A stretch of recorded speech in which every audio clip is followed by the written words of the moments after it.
I'm done. Indonesia ndelela kuwela na.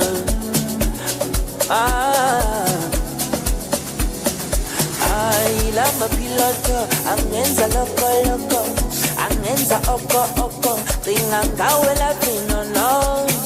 Ila mapiloto angenza loko ringangawe oko ringangawela phone angshina no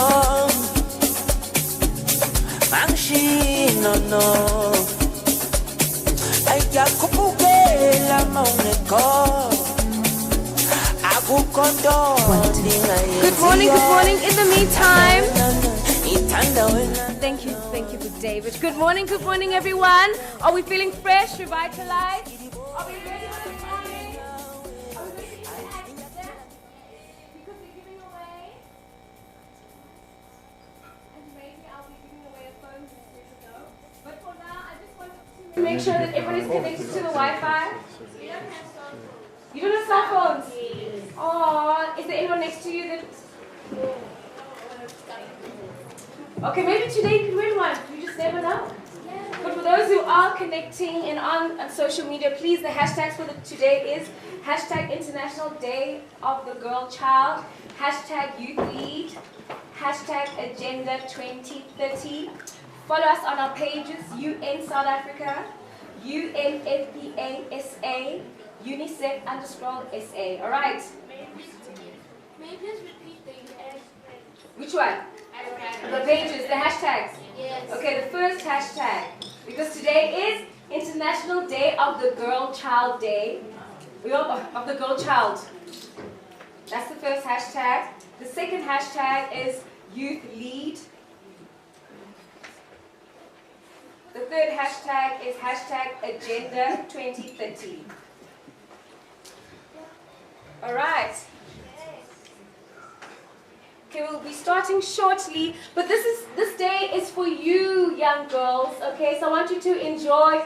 Be free. If you want to take off your blazer, take off your blazer. If you want to take off your jacket, because it is quite hot in here. You can feel it. And if you have any questions relating to the digital space today, you can ask those questions. We're going to have a panel where we're going to discuss things that, pertaining to the technology, the digital world. So please interact. Don't be shy. Okay. Okay, with David.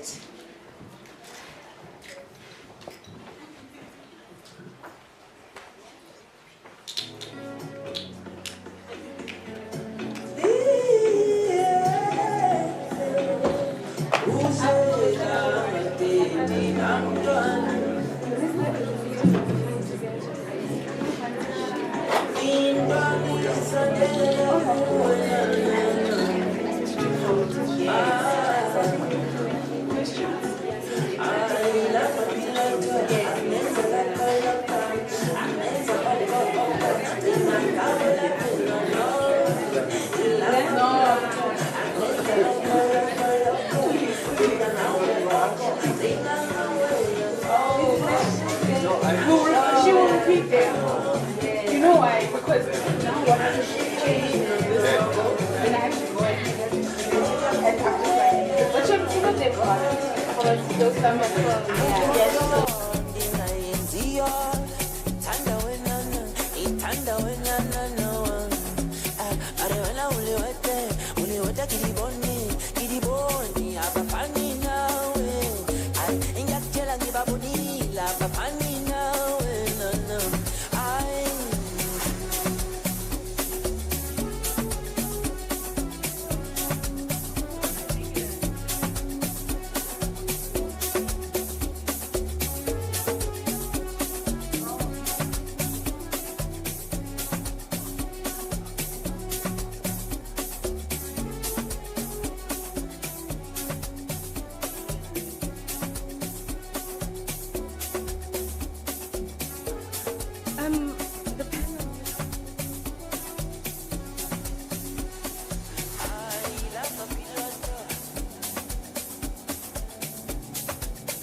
Do you know what's hiding in your business's data? Companies of all sizes use BigQuery to uncover new insight.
Before we start our program,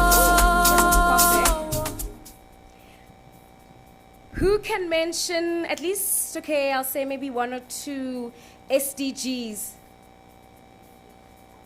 Okay, oh, we have one there. Oh, the mic. Yo. Okay, with the shirt, please if you can project for now. And please tell us your name and where you're from. Please, if you can stand so we can see you.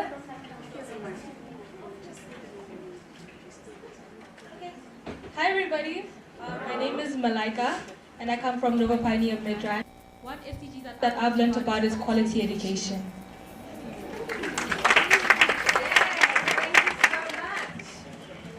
All right, I'm going to get straight into it and start with our program. Good morning. Welcome to the Digital Youth Tech Expo. I am Nolutando, otherwise known as Nolly Nels, and I will be your program director this morning.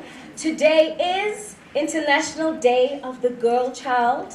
Did you guys know that? You didn't know, now you know that.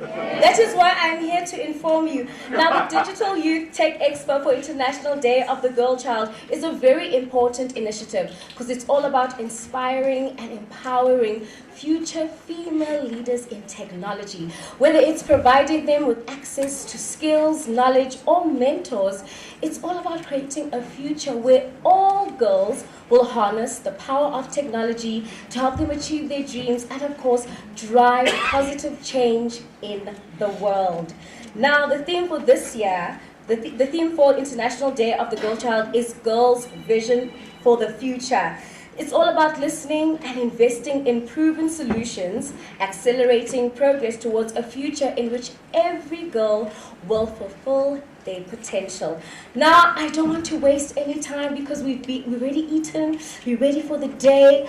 I'd like for you to please help me give a warm welcome to Mr. Yu, representative of UNFPA, as he welcomes us. Please give him a round of applause.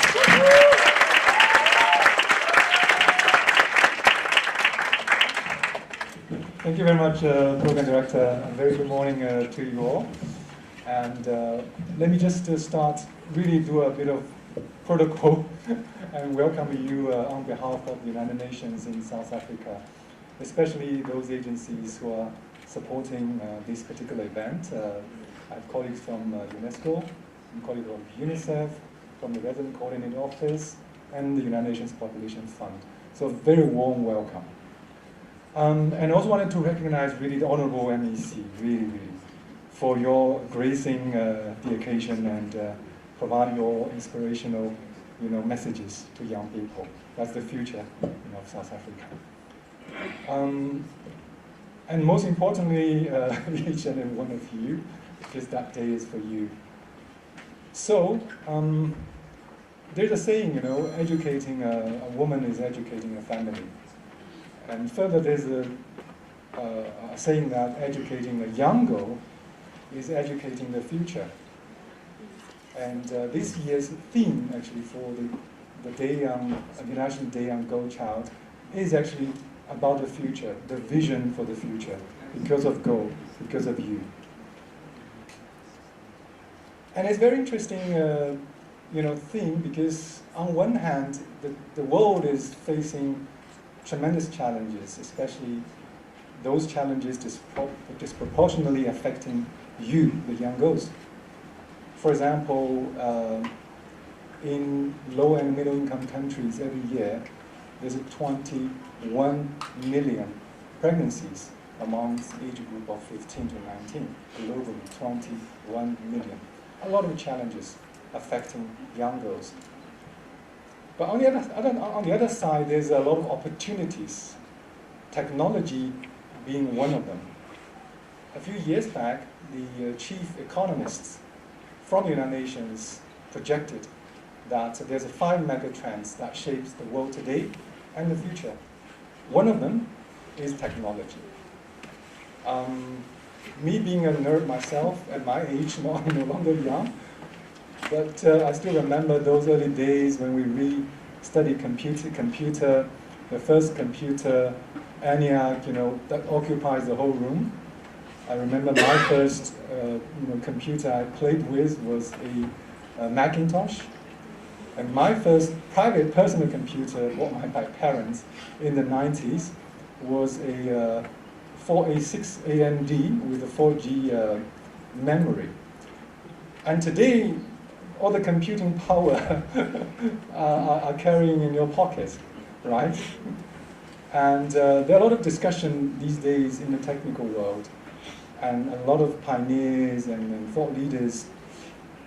When you ask them, what's your view about technology, especially the artificial intelligence today? And they use 3 words. And first one is they're excited. It's so exciting because of technology. And the second word is scary. Those who know technology, they're scared about what is happening today in front of us. And the third word is not ready. As humankind, we are not ready to face that particular future. But because of you, because of the conversation we're starting at the UN a few weeks ago, there was a digital compact, agreed as the summit of the future. There's a call for the future generation of young people. A lot of conversation are taking place in this space. We're trying to address the digital divide, for example. I remember my son, for example, is your age, 18 years old, had a privilege. Actually, when he started school, there's no more paper. He carried his pad for all his assignments, Google Classrooms, everything is digital when he was young. But at the same time, there's millions and millions of young people do not have access even to basic education, not to mention about technology. So what I want to convey to you is that the future is in your hand.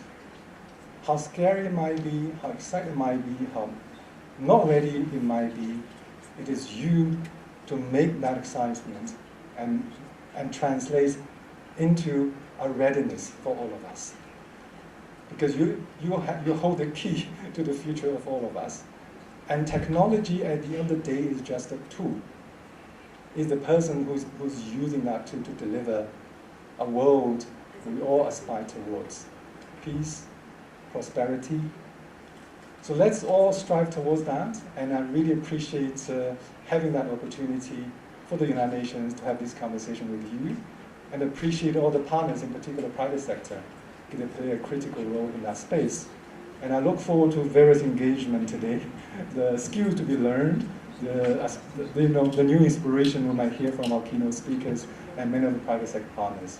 So wish you a very good engagement. Thank you very much.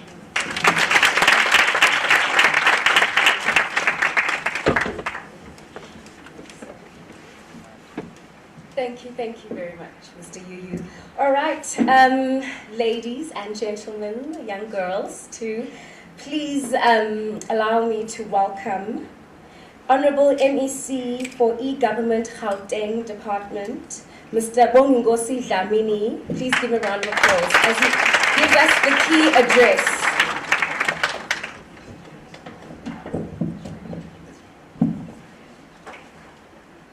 Good morning. How are you? Oh. You're on edge. Come on, give it a bit of energy. Now, good morning, ladies and gentlemen. It gives me pleasure to have been invited to give this message of support to this important gathering.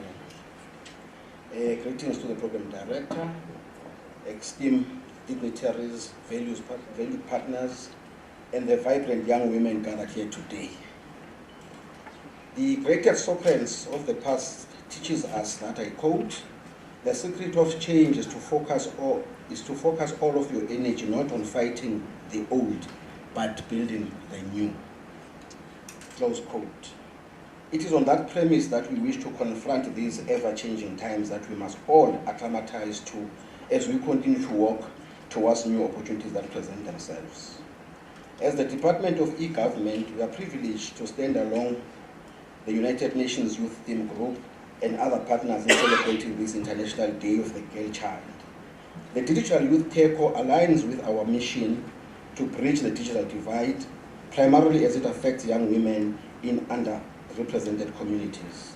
Today's event underscores the role of technology in shaping individual futures and building a more inclusive society. Across the globe, access to technology has become an essential factor in driving economic development. However, significant disparities persist. According to UNESCO, 60% of young women in low-income countries are cut off from crucial digital resources, and 1 in 3 young women in sub-Saharan Africa still needs access to the internet regularly. In Gauteng, we see the effects of this digital divide, particularly in our townships and informal settlements, where limited access restricts educational and employment opportunities for girls. This is the challenge we are determined to overcome. The Department of E-Government has developed several initiatives to provide young women with the skills, resources, and support needed to thrive in the digital age. We have already established 2 Gauteng Centers of Excellence, which serves as innovation hubs where young youth receive training on essential ICT skills. These centers have trained over 3,000 young people in digital literacy, cybersecurity, and coding. These are the skills for today and the foundational capability that will enable young women to lead in tomorrow's digital economy. Our Youth Tech Expos, a program targeting townships, informal settlements, and hostels, has been critical in promoting digital inclusion. These expos have offered over 500 training workshops and satisfied over 1,000 participants collaborating with industry leaders such as Microsoft, Huawei, and local universities. These events connect youth with employment opportunities and inspire them to innovate within their communities.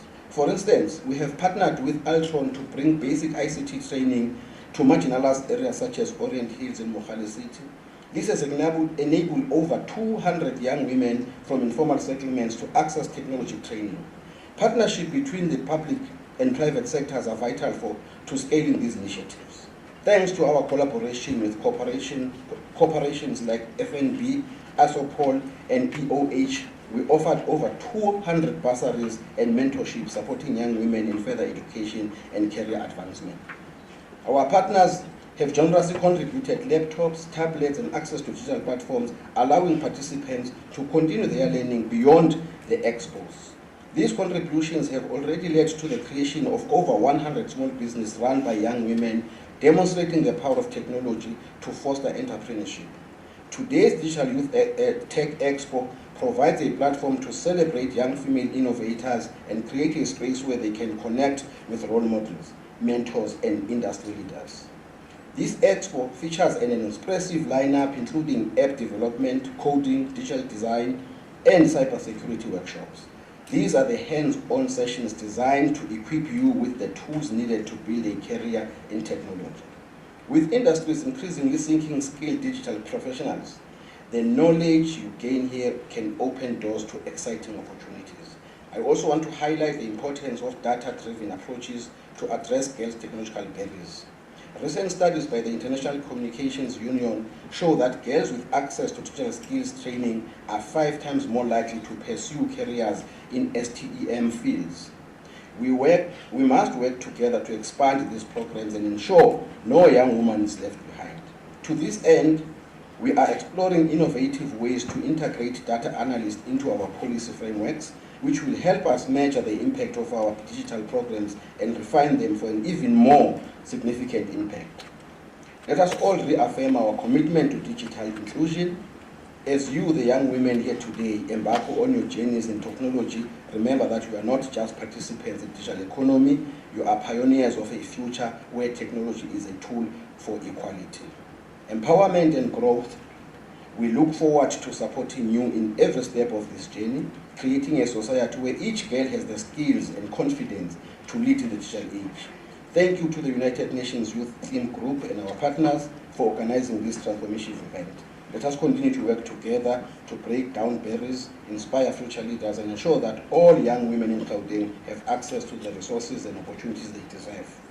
Thank you, and let us make this day one of inspiration, learning, and empowerment so that we can all say, indeed, the secret of change is to focus all your energy not on fighting the old, but on building the future. I thank you.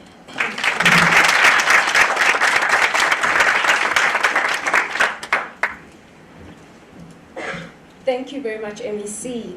All right, as I said before, today is International Day of the Girl Child.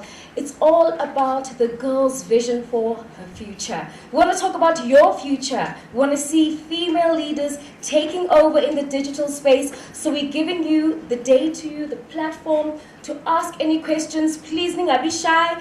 Don't worry, language is not a problem. It's not a problem. You understand? And if you want to use language, I will translate. I will try my best to translate. But for us to interact, be free, be comfortable. Today we want to find out what is your vision for your future. So now we are going to start off with our panel discussion. So I want you to please help me welcome on our panel for today, Boitumelo from MTN.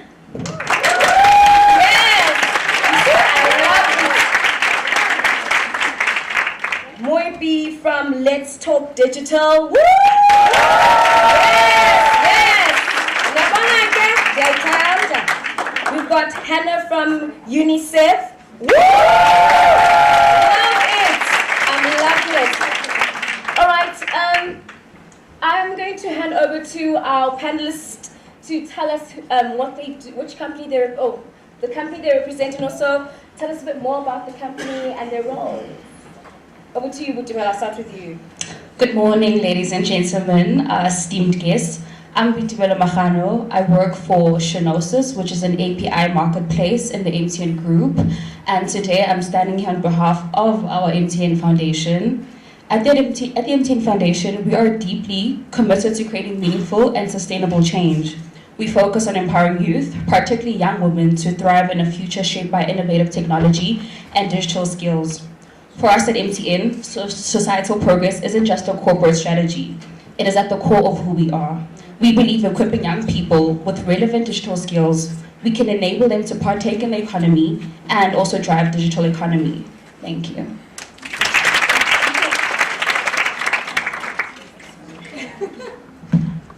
She's gonna pass the mic. Sorry.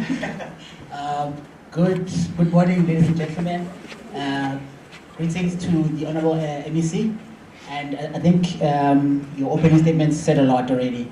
My name is Moyebi Sitona. I am a chief innovator behind the Let's Talk government platform. What we do is ultimately we try to enable citizens and government to be able to interact in a seamless manner from a centralized repository where citizens can be heard, can be known, and can be interactive. And we've seen the duplication of service delivery when it comes to participation. So with Let's Talk, we enable citizens, young people to get at the forefront of decision making when it comes to policy reviews and policy amendments. And I think you'll hear lots about the work we do as we go along. Thanks. So my name is Kana Yoshimoto, originally from Japan. I am Chief Education at UNICEF. So for many of you who know SDG, I assume you've heard of UNICEF, but we're the big advocate for children's rights. All our work is based on Convention of the Rights of the Child. Even in South Africa, our old colleagues have contributed to the Children's Rights and also Children's Act in South Africa.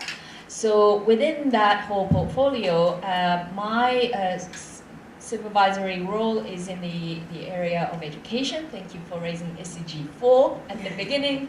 Very happy to hear that. So we cover from early childhood development to system enhancement, public school education, system enhancement for quality education, and also adolescents and youth skills development. So I'm very happy to be here. Thank you for the invitation. You're welcome. I just want to, if you could please help me welcome one more panelist to our panel, Mr. Panelist Bam, who's an entrepreneur. And if we could just borrow him the mic and then he can just chat to us. There we go. Yes. Hi, everybody. My name is Manelisi Bam from a company called Bam Telecoms. To introduce myself, I actually started off at MTN. And then I actually started my own OEM company, which means that I make cell phones, laptops, and everything else. And then within the IoT space, we do solutions for government as well. I see my partners from eGov, which we've been doing Youth Tech Expos across the province. I could carry on, but yeah, thank you. All right. Now, our discussion, the theme for our discussion today is bridging the digital divide, ensuring equal access for all girls. Now, I think, I did speak or share a bit more. I think we all know that, living in the day and age we live in, not everyone has access to phones and, technology.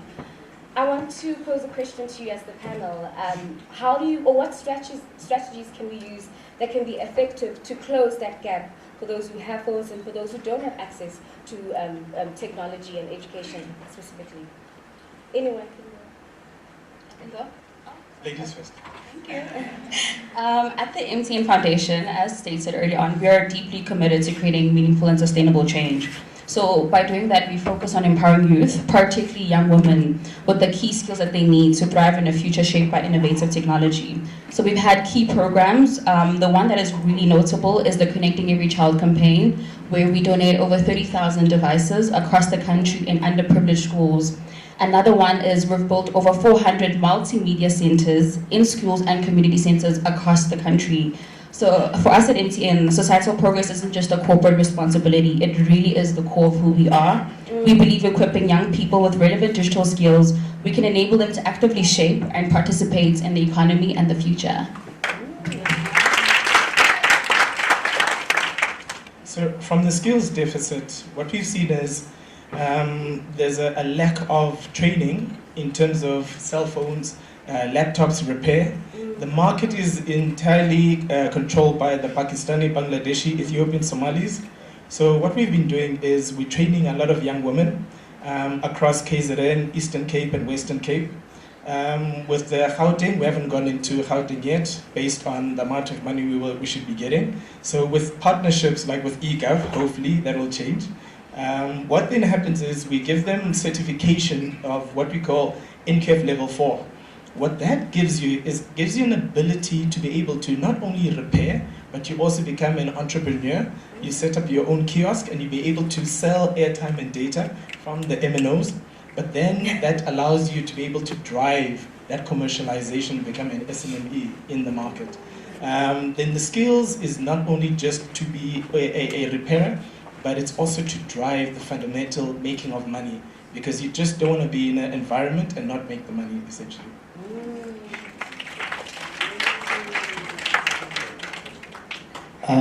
Thank you. So what we have done to date is that, for example, in every community, especially in Waterberg district and or Tambo, we have identified young people as first-time employers. So with our requirements is quite minimal. We want you to have a smartphone. You need to be locally based in your ward. And what we do, we capacitate them to become app trainers. And in that doing so, we identify a lot of skills when it comes to computer skills, when it comes to cybersecurity, when it comes to data analytics, which is our key driver. So behind our app trainers, they learn a lot about data management, data housing, data governance, and data sovereignty, which is one of the biggest issues that we are facing in South Africa when it comes to data sovereignty. So that's one key. And then we've got a program where we are capacitating small SMMEs. So we find that there are a lot of businesses that, not like us, they don't develop stuff from scratch. They're not making stuff from the ground, but they want to sell products. They want to push products to the market. They want to become resellers, right?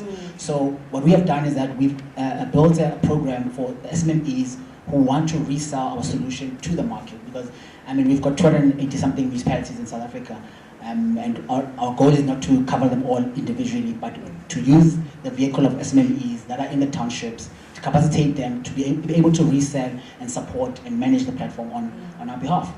Thanks. Yeah. Just talking a little bit more from a bigger picture, I think access to tech and skills development opportunities is, it's like, it's going to take a while, but it will come. I personally believe it's like education. Decades ago, even in this country, not everybody had access to education, right? But now, it's 98, 99%. There used to be gender parity, now no. When it comes to purely education data, girls are actually accessing more and performing better than boys. So I think it's going to take a while, but it's this whole mix of government commitment, the structure of it, social structure included, this change of mentality, behaviors of the community, support from the communities, and also the change mentality of the young people themselves. All that combination really needs to work and sync to really enable that full access of tech and skills. Thank you very much. Now my next question is, digital inclusion is key to accelerating progress towards several sustainable development goals, especially education and gender equality.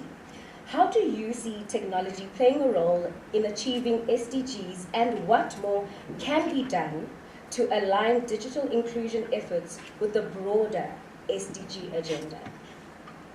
Okay. On our side as a company, one of the key priorities is cheaper data, trying to get connectivity. So a lot of the people actually don't know there are cheap alternatives. I'll use MTN since MTN is next to me. Because MTN, Vodacom, Cell C, Telkom are my partners from an MNO perspective, but I'll use MTN. So for the youth, there's a program called Pulse. Pulse is a youth-based approach to have cheaper data. So if you look today, sorry to take your steam, but if you look today, you buy 1 gig of data in open market through your bank, you're going to pay 85 Rand if you're with MTN or Vodacom. Then with Telkom Cell C, it's about 75 Rand. If you then go onto Pulse, it's about 19 Rand for 1 gig. Now, that's the stuff that if you don't go into it and you don't hear about it, or people tell you. Now, the inclusiveness is that your cost of the data becomes cheaper. That's the one part. It's about enabling those sorts of things people to know, which makes it cheaper to your pocket. The other part is from a device perspective. The market sits at around, I think what you were speaking about, the market sits at about 75% of feature phones. So feature phones are the phones that you call your dililis, right? That's a feature phone. Now, what we have built is that we've built with our partners in China a device that's called a smart feature phone. Now, this is going to be coming through in the next coming years. The reason for this is the people that don't have access to a smartphone will have a device that means that you can have a smart screen on a simple dilili type of device. It's a pity I left one in the car, but I think I'll bring one so everybody gets to see it. Now, what that allows you is, even if you can't afford a smartphone, I mean, your smartphone starts off at a 5-inch device to a 6-inch device, which is what most people are carrying here. But now, for those that can't be able to afford a smartphone, now it means that, especially young girls who want to get to read on stuff through not just socials, but real content, you'll be able to have a device that means that you won't be left behind. That's the type of work we are working on in that digital youth space. Yeah. I really liked your opening line where you say digital inclusion is key to accelerating progress towards several SDGs. So we all know technology is essential to achieving SDGs by improving access to education. As the foundation, we're really driven by that, alongside promoting gender equality and fostering economic growth.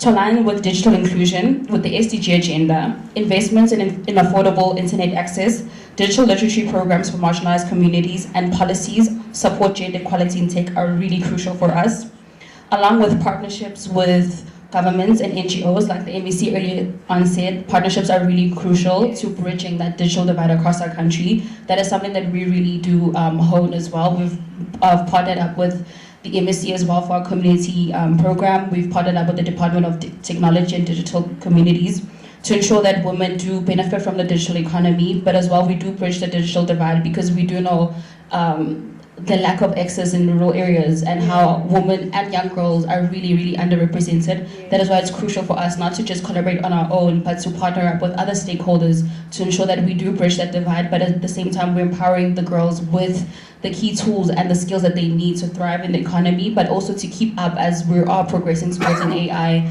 and a tech global landscape. Thank you. Yeah, we can't compete with MTN. But I think I like the conversations with the colleagues, because we quite intertwined. Because if you look at the accelerating of SDGs, the impact, it's around the financing, and I think we cannot leave that behind and say we don't need money to reach SDGs, but we need a huge amount of money. Because I mean, if you look at the last sitting in Addis Ababa, it was mentioned that we're looking at over $3 trillion to look at how we accelerate the SDGs by 2030. And I think that's just for us in Africa alone, So if you look at the access for women, and which is part of our program, and I didn't mention this, like 60% of the app trainers are females, purposely driven so. And also as part of my the team that's leading the projects are women driven, from our information architect to our senior test developer to our database administrators, and these are highly tech experience. So if you look at, firstly, how do we amplify transparency, right? And which is very crucial. And with Let's Talk, we are playing that central role about transparency and accountability. We are ultimately promoting SDG 16 using this platform, looking at the data usages of it. I mean, from 2018, when I got awarded by the UNDP in New York for SDG 16 for this innovation, yeah, you can clap your hands. Yeah. I think it was about fostering civil society and civil engagement, and looking at the transparency for local and rural communities. I mean, we deployed this project in the most rural communities in Vembe to Lamela district. Wow. But the amount of participation that came from that project, from young people to the most adult citizen, to be able to use the platform to communicate to office of the speaker, the mayor's office, about simple services and about simple requirements was crucial for them to make decisions. And I think with data, we are undermining the power of data if we don't understand where it's going to take us, right? Look at the third thing is about how do we build inclusive government, you know? The MEC spoke about accountability and access for young people, and I think COGTA is actually at the pivotal role of allowing local government to be transparent and to be accountable, you know, so that young people can participate. We can have what we call a digital participatory democracy, because we noticed that in the past elections, young people didn't participate because there is no participatory democracy that allows us at any given time to participate, right? And then how do we promote innovation and participation? I think Let's Talk plays that critical role, so thanks to the UNDP. But most importantly, MEC as well, is how do we look at response to citizens' issues in real time? Because we're living in real time. My colleague spoke about stats that we are looking at. Those are real-time stats. As we sit here today, there are more women that don't have access to internet, more access to digital skills, you know, and which is one of our key advocacies. When I went to Addis Ababa in 2019, I was representing South Africa, advocating for digital footprint and the digital, because if we look at now, how many of us have got a digital footprint on the internet? We all have one. If you've got a WhatsApp, you've got a digital footprint. If you've got an email address, that's your digital footprint. So it starts there. But then how do you build economics around it? And the MEC spoke about digital economy, and which is very crucial. And that comes to the last point about facilitating what we call city-to-city collaborations. And we've seen this in high cities where they build smart cities, whether it's Rwanda or whether it's in Rio, or whether it's California, right? But we need to look at our problems with our own solutions, and we need to locally support and locally promote local innovation. Thanks. Thank you. The UN Secretary General in New York, Mr. Guterres, have mentioned multiple times that access to internet is now human rights, part of the human rights. He even said it last month during the UN General Assembly in New York. South Africa is upper middle income country, but there are just so many people who still doesn't have access, and that is a problem because of the progress and the ongoing trend. That's why UNICEF actually, together with the International Telecom Union, ITU, is one of the UN agencies, is working with the DBE and DCDT to connect all schools. It's an initiative called GIGA Initiative. Of course, we will be talking more with the telcos and other partners who will enable this. But what we have done so far, we have mapped all schools nationwide, or more than 12,000 schools. Real-time data, talking about real-time, we know which schools are connected, which schools are not. Now we're in a process of identifying what the speed of the connectivity is and the type of the connectivity. The speed is really crucial because the social obligation in South Africa is only 10 megabytes per second. This is no way close to enabling teaching and learning in schools. So I know there's a lot of dynamics and reasons why it is still 10 megabytes per second, but I think people like us need to continue advocating that this should be minimum 20. Developing countries are usually 100 megabytes per second. So I think this is one of the key things that we are trying to push. But at the same time, we are also aware connecting young people also comes with the backlash of, say, for example, the online violence, especially online gender-based violence. South Africa is unfortunately one of those countries where that degree is strong, even compared globally. So I think there needs to be that parallel effort to mitigate the negative impact of using tech and connectivity for SDG development. Thank you very much. No, you can clap. I want us to interact, Sarge. Before I go to my next question, I wanted to throw to the audience and ask, if anyone has anything they'd like to add, or if a questionables or any frustrations that you find as teachers in the classroom when it comes to, technology. You, as the young you of our country, please. Okay. Ooh, have the mic.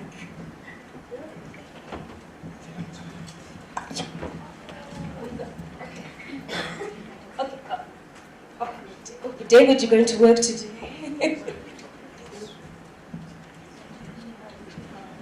Thank you.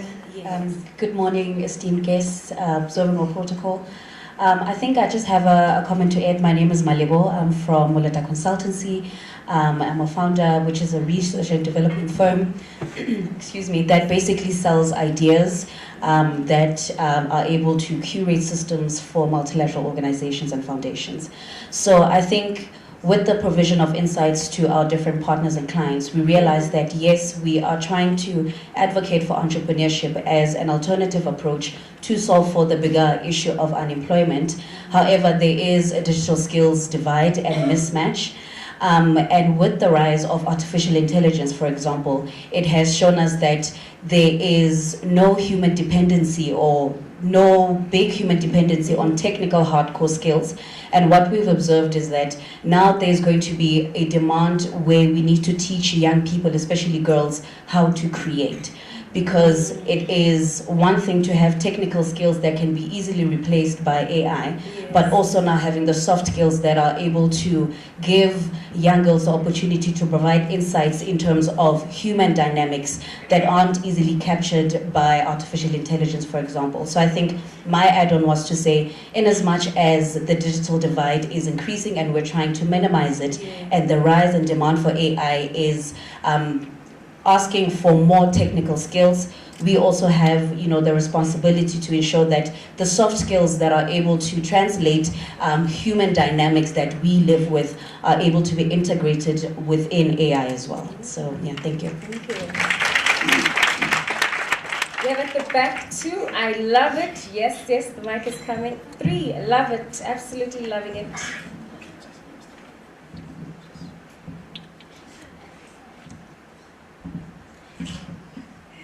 Please tell us your name and where you're from. Okay. Hello. My name is Caitlin and I'm from Nova Pioneer Midrand. My question is, why do you specifically want to empower young girls and ladies into technology to build or shape the future? Or what triggers you to? That's a good question. Oh, is this what we're doing? Okay. Powerful.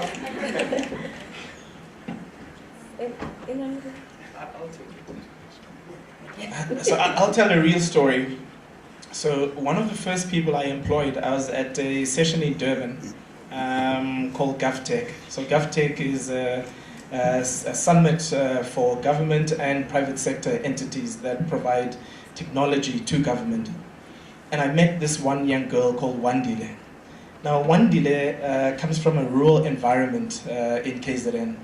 And I could see the passion within Wandile. And I realized that where she was based and what she wanted to do in terms of the repairs, there was more value if I took her and brought her back to Joburg. And the reason for that is I could see her passion and I could see that she was willing to also learn and have a drive to become a business owner. If anybody tells you becoming a business owner is very tough, becoming an entrepreneur is not pap and place, as people say. But if you see her today, she's thriving with 3 or 4 containers back home. In Soweto, she's starting new containers within Soweto. And it's a good story to tell. I mean, obviously one of the worst things I did was give her too much money, where I was paying her 25K. But I realized because of where she comes from, she could be able to build and look after her family as well. And that for me is very inspiring when you see people like that. Next. Hi, my name is Nyasha from Nova Pioneer, and the question I have is, what advice would you give to young women starting out in tech, and how can they find mentors or communities that support their growth in the tech industry?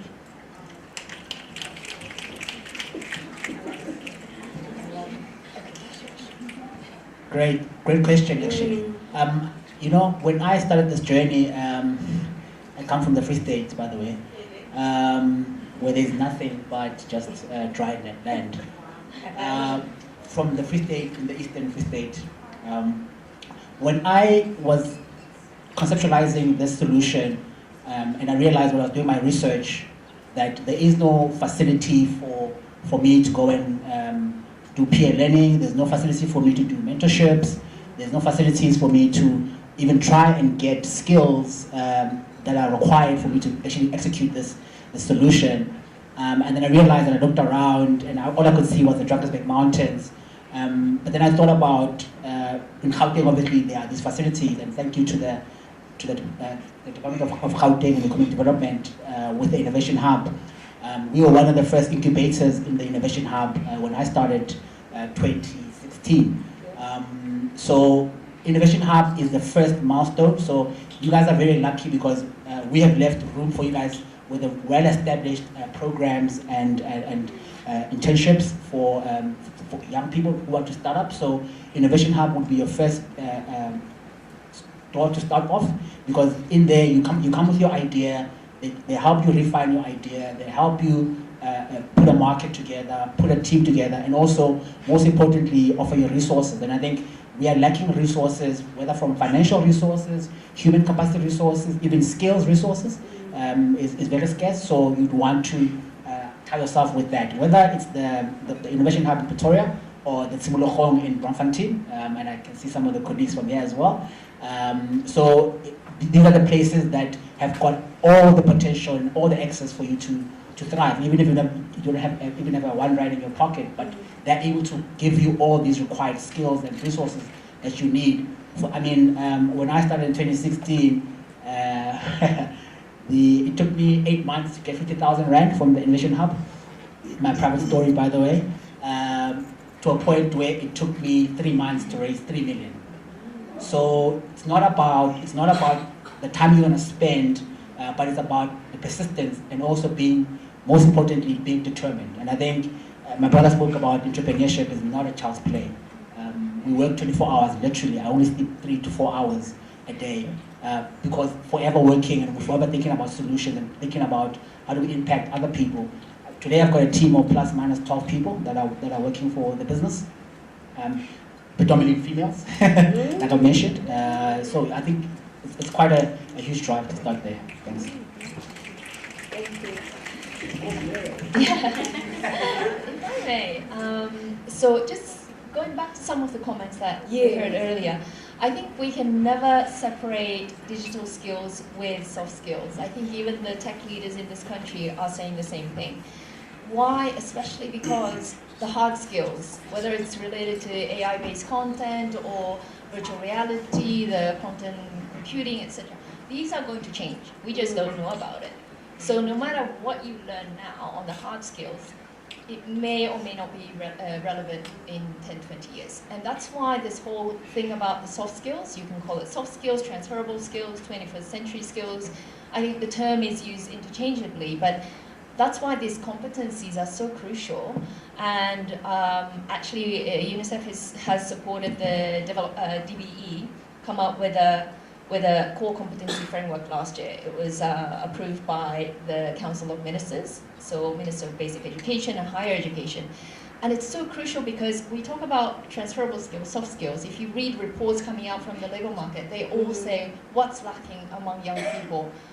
The top skills is usually transferable skills. But then what's the definition of it? If you ask the panels, they all come with different definitions. So as a country, the DB realized we need a common definition, what exactly they are, and then how you actually mainstream it in curriculums.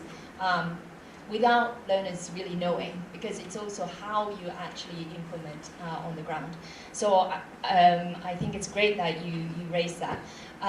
When it comes to why girls for this topic, because world is not stopping, we all know the future is combined with tech and digital skills, and there's no going back for it. So that's where the opportunities lie, right? We don't want girls lagging behind. Not just gender issue, like say for example, I don't know, maybe 30, 40 years ago, if you tell your parents, I want to be an artist, they'll say, well, can you live off from it? Can you pay your bills? And may even discourage you. Some of the artists these days, they combine with digital, and they become millionaires. So we know that's where the opportunities are, and that's why we want to encourage girls also to kind of break this social understanding that girls are not good in tech. No, let's create that environment that encourages it. Yeah. Thank you. Okay. Ooh. Oh, okay. Okay. So we'll take 3 3 now, ne? Then 1 question and then 3. Yabo? Is it fine? Okay, so Uputi, you and ne? Okay, 1. Okay, and then 2, and then yellow 3, and then when we come again. Okay. Do you have a mic? Is there? Oh, there's a mic. Thank you. Hi, my name is Ntabi. So I have a question with regards to the Innovation Hub. Okay, so in as much as everything that you said is really attractive, it's amazing, my biggest concern is the legalities of like people's ideas, right? So, like people protecting their ideas, because we've seen young people in this country come up with great concepts that could literally change the country. And then next thing you know, people that have more power than them have now taken the idea, and then the people, you know, they stay in the same position they were in when they started. So how do you guys ensure that people's intellectual property is actually protected and they can be safe to actually come to you guys and your spaces and say, okay, I can trust that no one here is going to capitalize off my ideas? Thank you. Oh, you okay? Thanks for that. I want to ease your conscience. The Innovation Hub is spearheaded by our government, so they are obligated. So you're going to sign what we call an NDA for your property that you want to bring. So to date, I've never heard any entrepreneur that was incubated by the Innovation Hub that they might have lost their idea or their ideas now implemented by MTN, you know, because they've got bigger muscles. But in that easing of your conscience is that you need to, you know, we entrepreneurs, we like to say, this is my baby, right? You need to let go of the baby to grow, so the baby can walk and the baby can sustain himself without you. So if you hold on to your idea, it'll just remain an idea and forever be an idea. We all have ideas, trust me. I've got 1,000 ideas, and I've got one idea that I've executed and it's working well. I'm focusing on that one. Up until that I can see that the baby can walk on its own without me, then I can move to the other stuff. What tends to happen about entrepreneurship is that we jump shift. We behave like tenderpreneurs. Every tender that comes out, we want to jump for it. Whether it's in electricity, roads, it doesn't matter, we just apply because we're tenderpreneurs, right? Even though we don't have the skills or the experience. So don't behave like that. Behave like an innovator and a change maker, like she said. There's room for women in tech to the ceiling. If you speak about finance for women to the ceiling, it's humongous. It's more than what we've experienced in our time. So that's the first thing. And also because you want to grow your idea, you want to share with other people that have got experience, that have got the know-how, that have worked with the market, that know the market as well. Because the Innovation Hub is going to bring you skills and mentorship from outside the hub. Guys like my brother here and my sister and hopefully me, you know, to come and share the experience that we've encountered, because entrepreneurship is a very long journey and the best products are built in a very long time. But you need to obviously execute. By executing that, you need to have a minimal viable product. You can't start with a big bang and you've got this big Uber thing and it's running. No, that's not how it starts. It starts very small. In our context in South Africa, we are very unfortunate that we don't have a Silicon Valley. We've got a Silicon Cape. So that means only for the Cape, right? So Silicon Valley allows, I mean, literally there are more than 1,000 investors walking around Silicon Valley looking for ideas to invest in.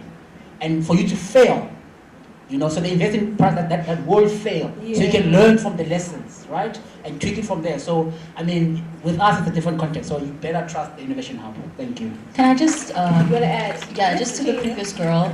At MTN we have numerous academies. So the first one is our MTN Skills Academy, where we take on young girls, particularly in underrepresented communities, equip them with skills in digital marketing, data analytics, AI, software engineering, so in order for them to be well equipped education-wise and more resourced. And then we'll also have our Skills Accelerator. Our Skills Accelerator, the graduates create their own business plans, and then from those business plans we pair them up with mentors from across different industries in our country to go through each step to ensure that they have the right resources and the right skills they need to actually take those businesses into the markets.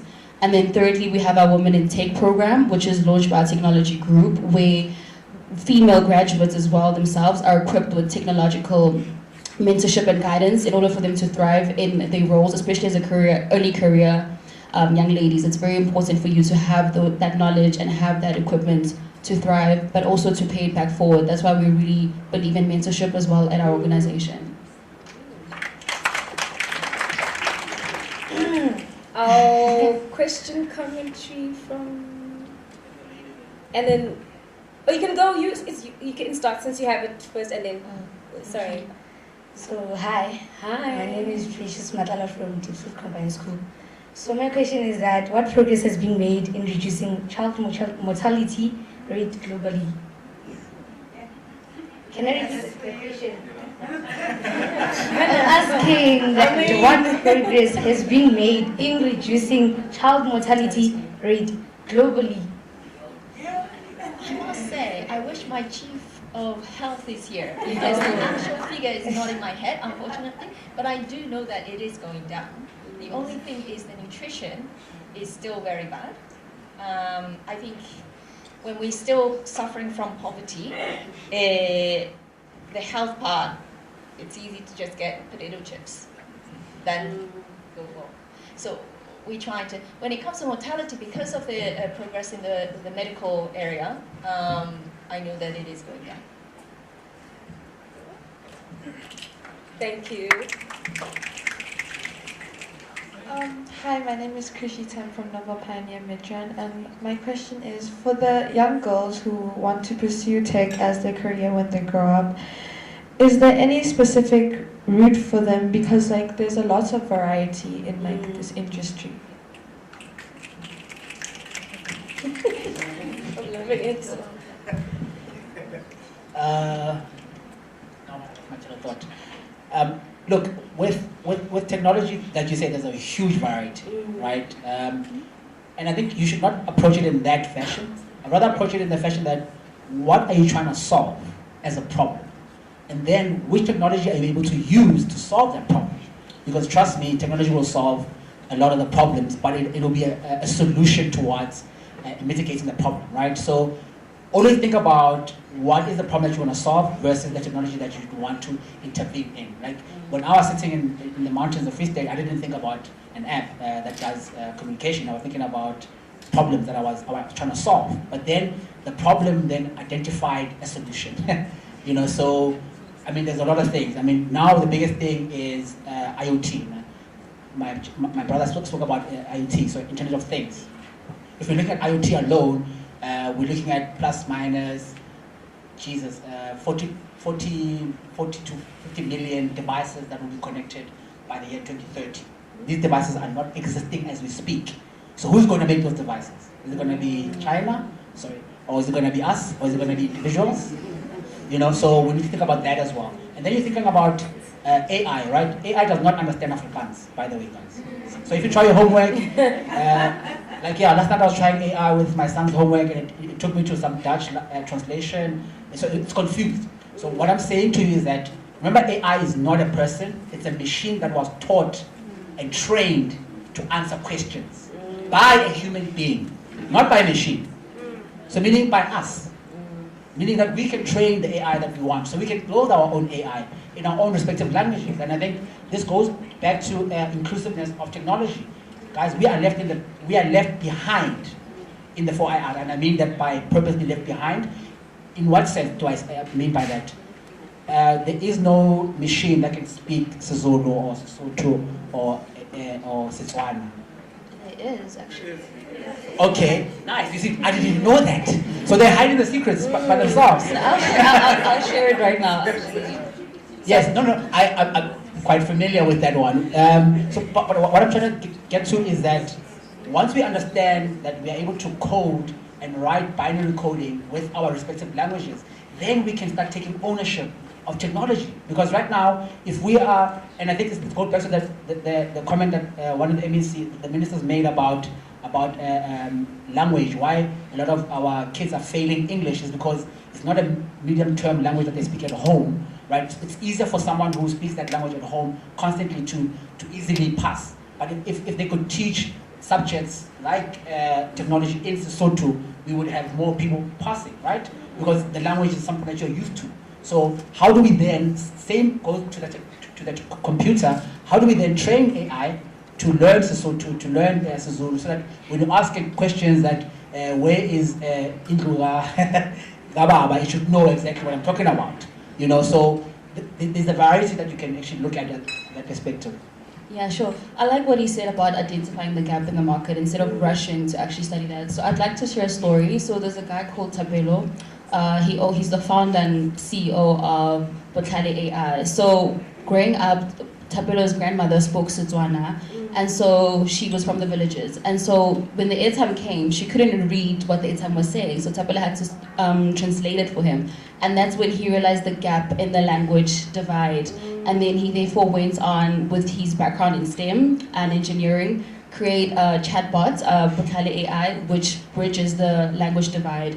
So as MCN, we partnered up with MultiChoice, because MultiChoice has a WhatsApp chatbot which could only speak in English, Zulu, and Afrikaans. So the three most predominant languages. So what we did, we offered that API to Digital. We partnered up with them. And then now that WhatsApp chatbot for MultiChoice serves in over 12 South African languages.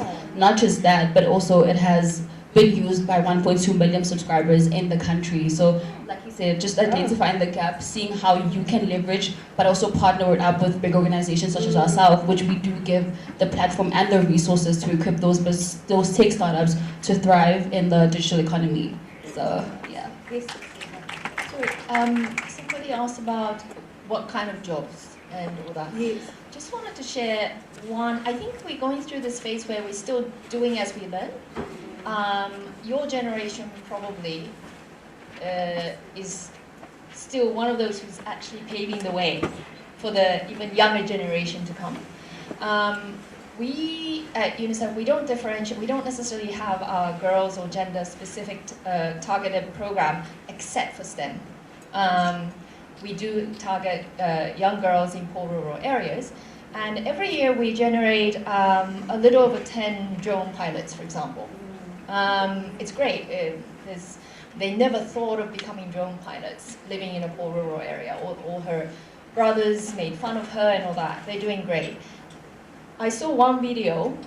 She's using the drone for security monitoring, you know, those that steal the electric lines and all that.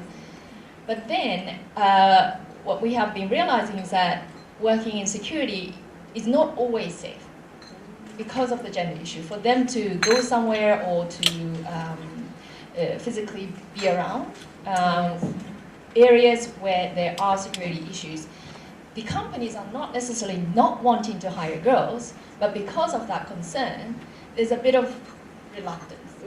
So this is something, lessons learned, we didn't expect it, but as we do this, we try to kind of identify, okay, what's this pathway that really makes it easier for girls to find what specific jobs are out there in the tech world? Also, if I can add on, there's two parts for me. So exposure is key.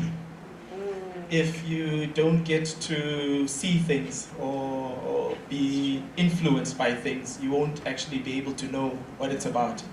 So as an example, one of our panelist speakers, her journey into the tech world, what has that journey been? That exposure will touch one or two people within this environment and be able to shape you. I mean, we grew up in a time where we had something called the Encyclopedia Britannica. Now, for some of us who had the books, because remember, not everybody had those books. We had to learn about internal combustion. But your mind could not fathom, because you're reading about what this is, but you could not understand how the steam and everything works together. But today, with STEM or STEAM, you know, I'm still old, so I'm still lost what those terms mean: science, technology, engineering, mathematics, arts as well, right? That's a new one I'm learning. So in every form, if it's a ballerina, there's a form that can be equated to a mathematical figure. Now all those things, when you see it with the e-learning that's taking place, So the technology opens up that new world so you can see things in a better way and understand in a better way. Today, a lot of us want to use YouTube to be able to change the light or be able to see what's wrong with your vehicle, etc. But the technology is what gives us also that exposure. We are able, through social media, through TikTok and all these things, get to see things in a different way. What is real coding or robotics? How can it enhance my appeal to be a flight drone specialist? To bring it back to the department, they've got in community safety, they needed a couple of drone specialists to be able to drive for public safety and see how these things can happen. I mean, for JMPD as an example, we're working on something that talks to Vumacams and AI. And if you see the environment of what we're talking to, it's a real classic environment where the AI means that the cameras that are right around the province and city is that they see the different things that are happening more than the naked eye is watching 6 or 7 cameras at a go. So the AI enhances that. But it's also about having more women, because women, as we say, have more attention to detail than us men. You know, we sometimes think about other things. But we need more women in those types of environments to be able to get into those jobs. So I've seen a lot of, with the CAA, Civil Aviation Authority, is employing more women into the drone environment. You know what, I'm going to hold on my questions because I'm loving that we're interacting, so I'm going to throw it back to the audience. I know, okay, we will start, oh, where's the mic? Yo, do we mind projecting? Yes. I understand, ne? Yes. We get it? Yes. Okay, so we'll start with you, Sissy. Sorry. Oh. Because that you have straight. Okay, sorry. You pass the mic. So we're going to have to use the mic because we are live. My apologies. Okay, so I've already greeted. My name is I'm sorry. Okay, so my question is, how can we integrate coding and computer science into school curricula, especially in public schools? Oh. Yay! Yes, it goes next. Can I get a swing at that actually? Yeah. So we, through our MTN Skills Academy, we've partnered up with the Department of Education. So I think the one incident that really stood out for me during, we have this thing called the Yellow Care. So we do it every year. We go around the province and we give back. But this year our theme was educating communities. And so in one of the drives, we had our bus, which had the tablets and the program ready for the kids to be enrolled on. And then the one kid said, no, I already have an account. I already use you guys. I'm like, oh, how so? He's like, every after school, our teachers encourage us to actually log onto our platform and actually use the courses that you guys already instilled for us. And through those courses, we're focused mostly on STEM because that's where the world is moving. So it's just through partnerships with big organizations, but also through governments and other MNOs as well to encourage actually younger kids to enroll in these type of academies to ensure that they have the right knowledge that also prepares them after high school to go in and trust themselves enough to know that they're more than capable to thrive in technology and take up all these other bigger spaces that are coming up. So yeah. If I may, I cannot emphasize more about this partnership thing because now UMalusi has approved the National Coding and Robotics Program. So schools are expected to roll out, but we know the status of the teaching cohort. And bear with us, the older generation, I read, I think it was in Oxford University research, for an adult to unlearn one concept, it takes 5 years. Yeah. So, irrespective of these partnerships and partners like us who keep on doing this teacher training, we first have to unlearn certain things and then teach them these hard skills. And so, I think unfortunately the young generation still needs to come with this patience to really create that environment for schools to be able to deliver. But just along the same line, so I came to South Africa 2 years ago. My daughter was 4 years old. I looked for coding robotics for this age range. Knowing some other countries, including Japan where I'm from, ever since 2020, when the public education system said coding robotics, you have to start from grade 1, the pre-primary level extracurricular activities related to coding and robotics boomed like crazy. Globally, coding and robotics programs for children is a $3 billion market. I looked for some in South Africa. There's some in Centurion and Johannesburg, in Pretoria East. Ooh, I think it's still really a blue ocean. Even in this country, it's still a blue ocean. So I think when the schools are not quite ready, there should be other opportunities outside of the school where learners can start preparing. I mean, at this age, it's like an extension of Lego block, but that's what they need. So then by the time they enter the school, they're ready for it.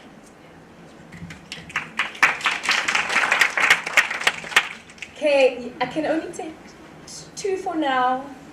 So, who has the mic? I did. So we'll take.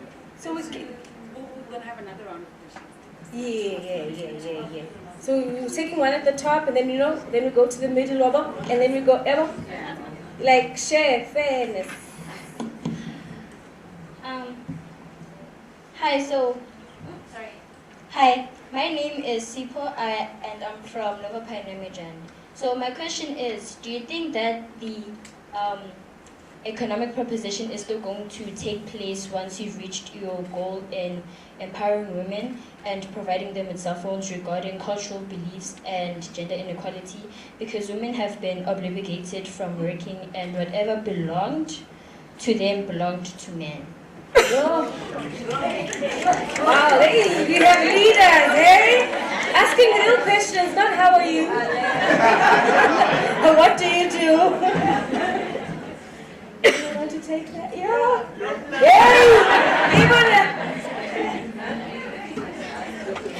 Okay, we've got someone who can answer the question for us. This is so. Could you please repeat the question for us? Do you think that the economic proposition is still going to take place once you've reached your goal in empowering women and providing them with cell phones regarding cultural beliefs and gender inequality, because women have been obligated from working and whatever belonged to them belonged to men? I don't think I can answer the question. All right, good morning, everybody. My name is Soso Mutlo. Programs manager from MTN, as you can see. So the first question I wanted to answer, since the mic has been roaming around, was basically what should a girl do in this plethora or in these platforms when it comes to really choosing what career to choose when in the digital space.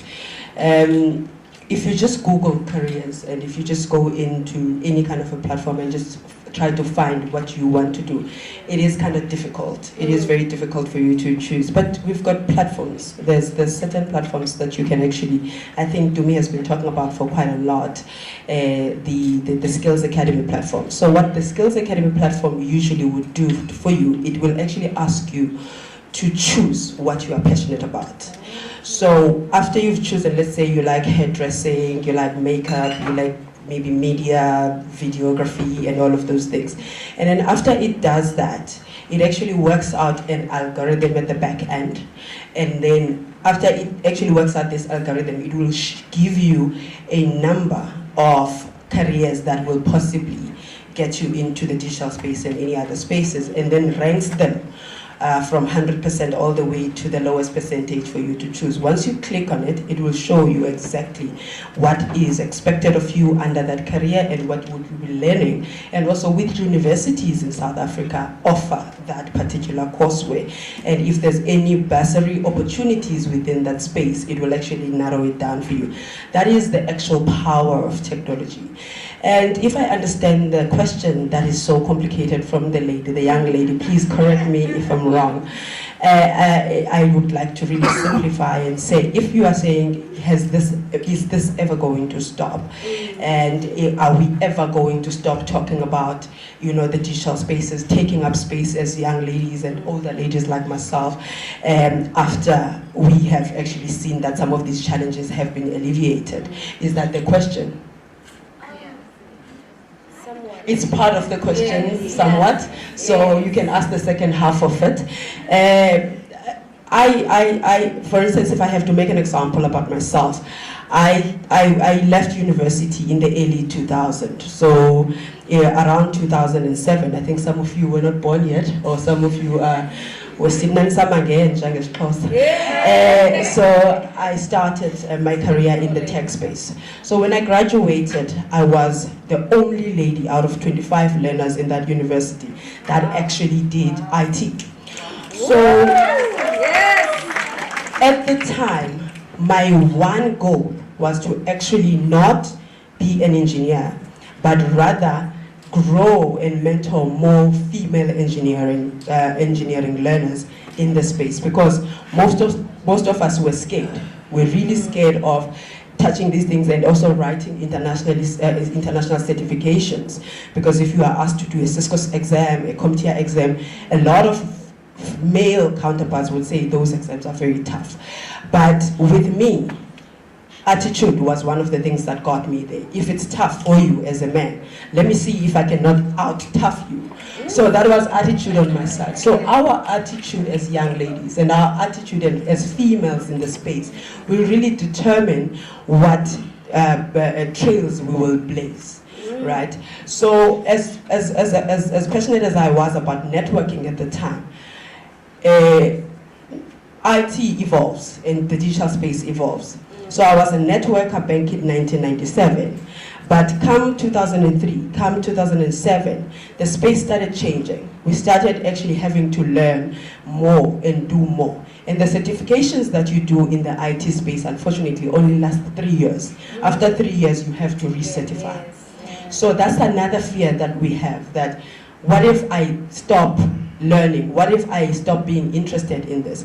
Right now, I can tell you, when I joined HP earlier in my career, when I joined HP, I was expected to write about 12 certifications, because they were still bringing in things like your blade servers and everything like that. And my certification BE became outdated.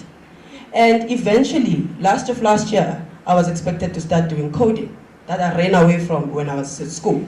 So if you are going to join this space, please make sure that you choose a space that you are very passionate about, that you will not be scared to continue learn about. And when you walk into these boardrooms, you're still gonna find men, unfortunately. It's a species we have to live with. So you're still going to find men. And if you pull back a little bit, which is why I still mentor young people to this day, if you pull back a little bit, somebody who knows way less than you will be louder than you, and those ideas will be accepted. And you say, if only, if only. So let's try by all means, let's just shape our attitude a little bit and say, I want to do 1, 2, 3, 4, 5, and I will be doing it. So 19 years later, I'm still standing here. And I'm doing something completely different from what I left school for, but still within the digital space, because of the passion, the attitude, ensuring that my soft skills side really does outshine my certification. Thank you.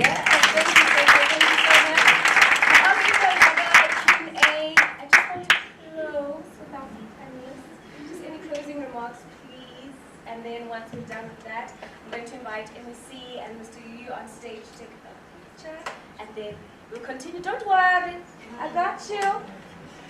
Okay, cool. Thank you so much.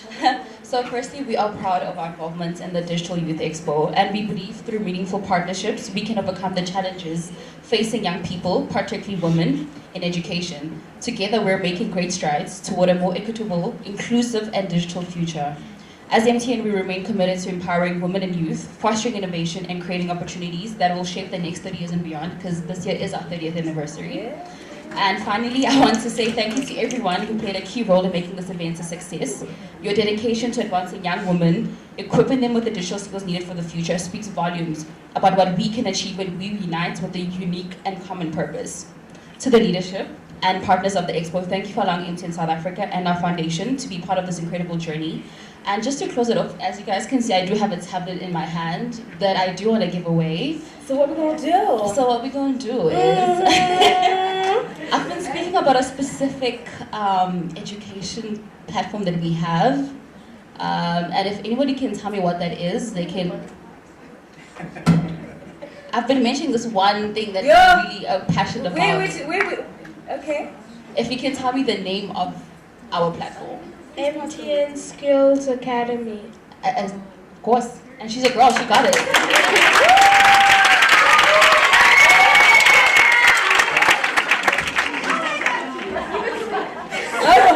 Can she come down and get it, please? Yes, okay, we can have it. Of course. She's more than deserving.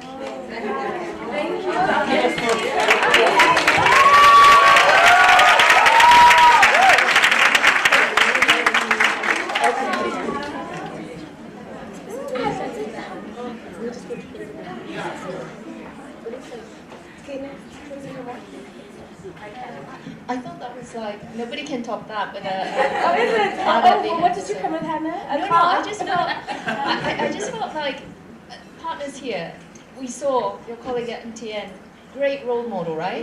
We have to emphasize and highlight these role models to encourage more. And even no matter how old you are, we all need mentors. I was actually chatting with I happened to graduate from Executive MBA last year. Learned with CFOs and CEOs globally. I was this little UN worker among it. But one of the girls, already successful, struggling. And so we started chatting just this morning. And actually one of this business owner, a Chinese business owner in Dubai, she said, you know, I'm also using PAI on mentoring. Apparently AI helps with us on those things even. I didn't know. I thought of trying, why not? So, you know, whatever, our day-to-day, let's just use this, embrace it, but really highlight this importance of having mentors throughout your whole life, really. Thank you, Hannah. No, thanks once again for inviting us, and you know, I think with the remarks that came out today, it shows that young people and young women are ready for the change, and you know, we are the change of not tomorrow but today.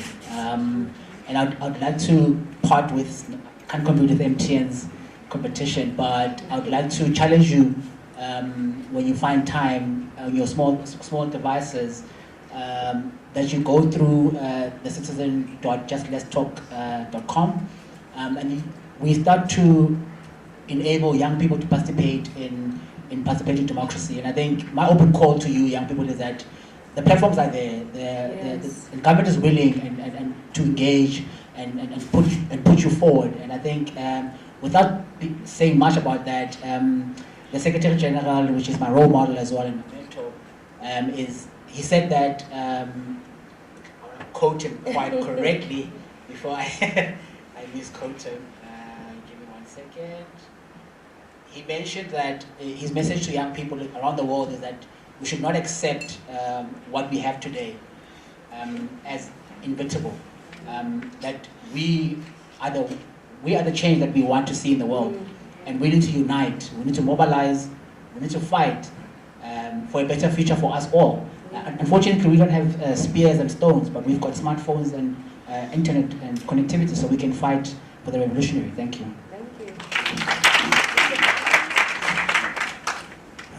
I think for me, my closing remarks is having done a couple of these this year and last year with the Department of eGov, especially in the environments that we've been in. I've seen that we've got Pioneer from Midrand. There's 2 schools from Midrand here. But I think that we need to do more in terms of the province and in the country. These sessions are much needed, especially around some of these outlying rural environments. I think we've got an ability to drive them with the right partners, and I think we do have the right partners and more engagements. There's a lot to actually give back and give forward towards young girls, and I know that there's a lot more that can come out of it. We will change a couple of people who are going to be impactful into this economy and into what they're doing within their environments. And the reason, I think one of the questions was, why women? Women account for their families, essentially. And I think we need to drive that. The other part is that if you want to sell to men, you'll become a millionaire. But if you sell to women, you become a billionaire. And that's the key for me. So thank you. Thank you so much, Panelist. I'd like to welcome Mr. Yu and our Honorable MEC to take a picture with our panelists, and then you'll take a picture with the Minister, MEC and the MEC and Mr. Yu. He receives it. I'm really blessing him. Is that fine? Should we move the table? It's fine. Oh, back again. Okay. MEC,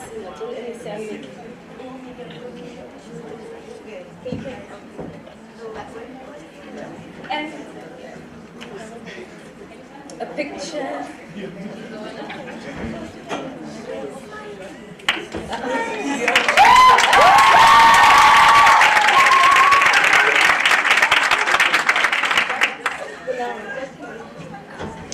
Okay, we're going to take, thank you so much, thank you very much. We're going to take a 5-minute break to loosen the legs. We're going to do a dance off. Ni ready to jive? Ni ready? Yes, that song. Ready? Okay, but we're going to dance off. Who's our first volunteer? Super shy.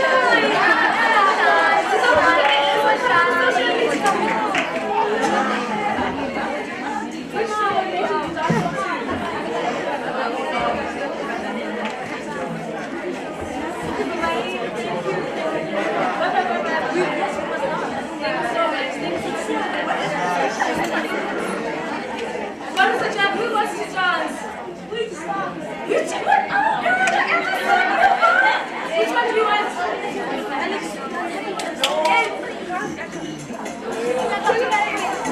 Ay, Sugarman, when,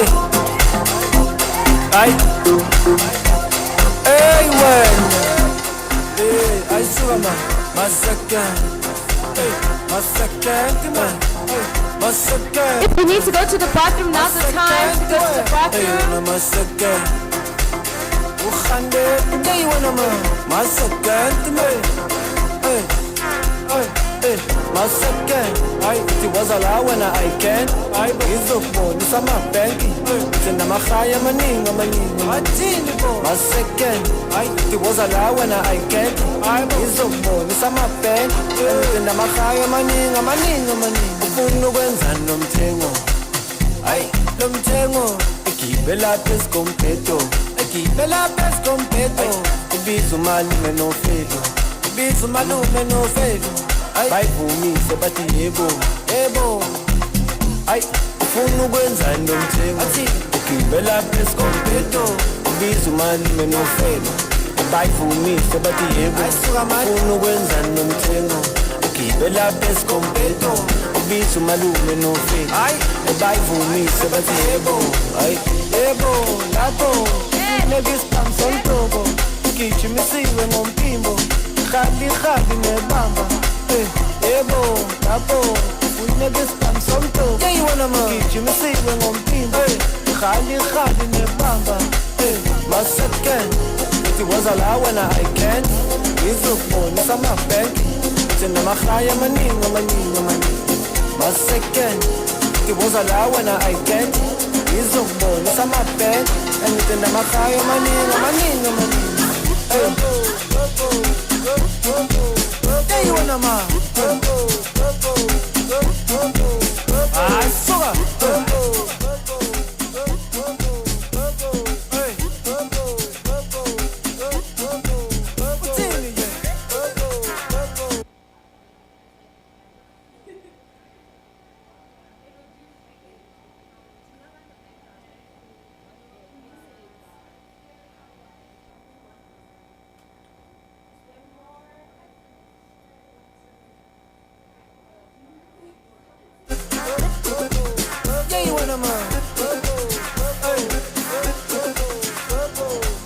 My second, it was allowed when I can.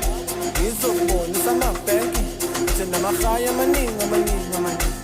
My second, it was allowed when I can. Izukubona samabhenki. Thina mahaya maninga. Yebo, lapho unegispam sontobo.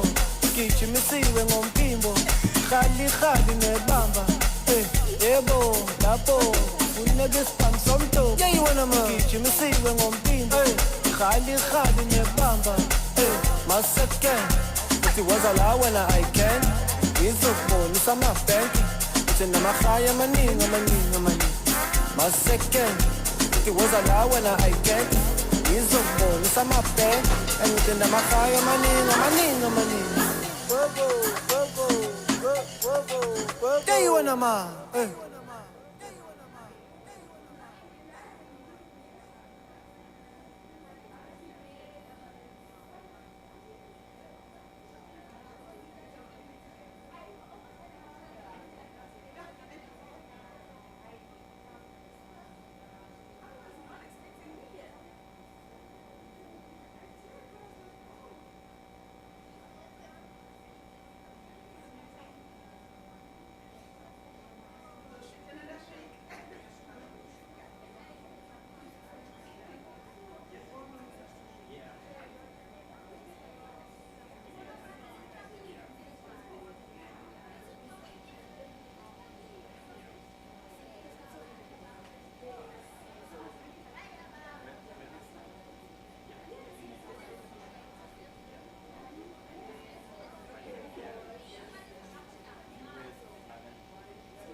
Okay, so you know what? So let me do this. Let's have some dishes.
Is that everyone? Are we all back?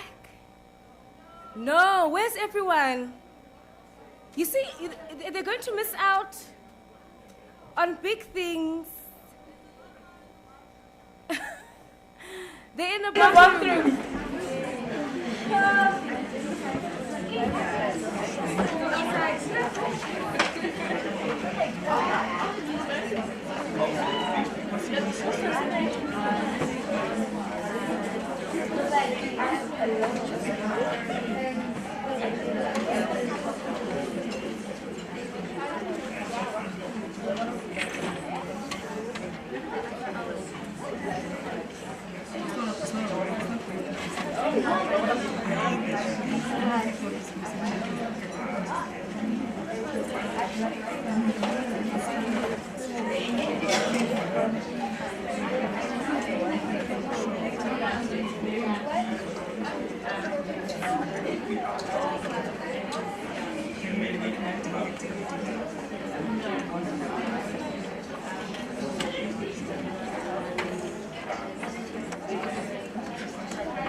All right. I found them. Ooh, I'm out of breath, eh? Is there no app they can quickly help me? Okay, I'm going to ask if we please take our seats so we can continue with our program. Woo.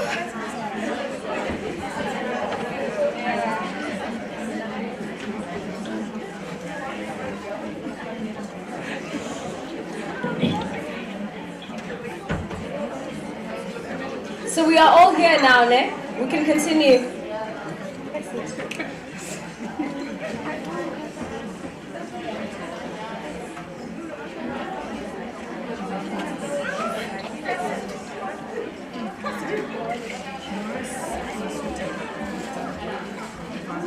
All right, welcome back to our Digital Youth Tech Expo. It was such an interesting and exciting segment we had before our little young break. Now I'm also excited for this segment because, hey, you know when they were talking about AI, I was like, do we have a surprise for you? Now our masterclass, this section is our masterclass, and I'm going to hand over to Providence Software Solutions to take it away.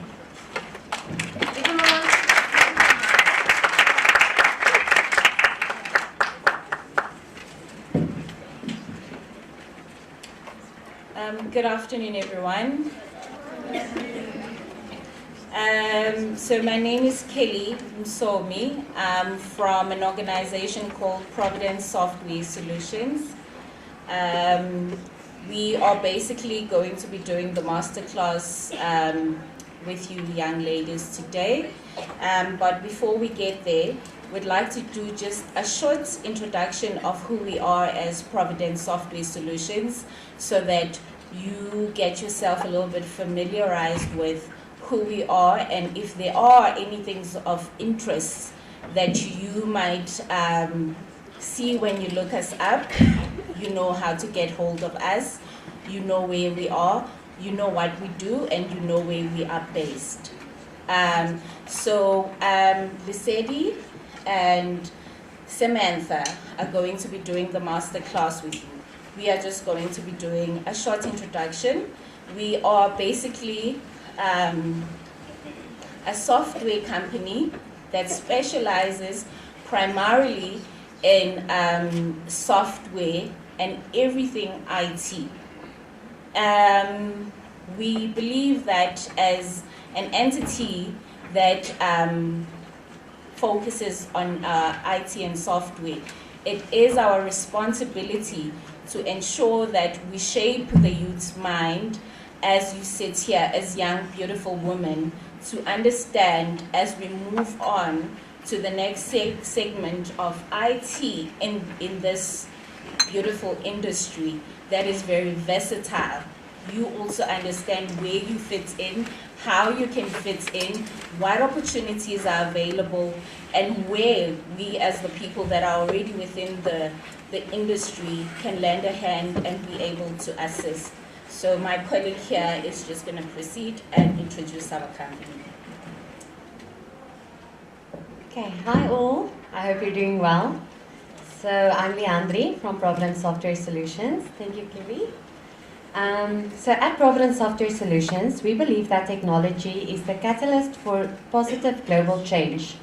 As a leading provider of cutting-edge software solutions, our mission is to empower organizations to unlock their full potential through innovative digital tools. With a dedicated team of experts, we specialize in creating tailored software that thrives efficiently, enhances decision making, and promotes sustainability. From enterprise resource planning to custom-built applications, we deliver scalable solutions designed to meet the unique challenges of various industries. So to all the incredible young ladies today, you have the power to shape the future, not just for yourself, but for the world around you. Thank you. I'm going to hand over to Samantha that's going to present the Generative AI Masterclass. Thank you.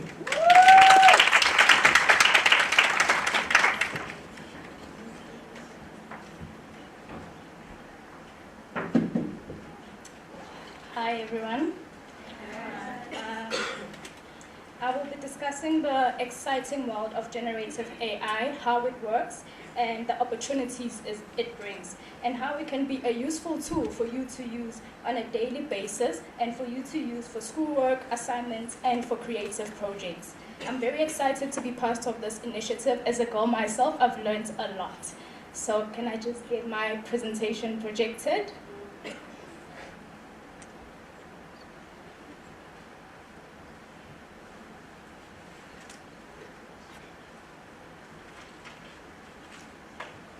How technology works, sometimes it's disappointing, those are the what? The cons of technology. There we go. Okay.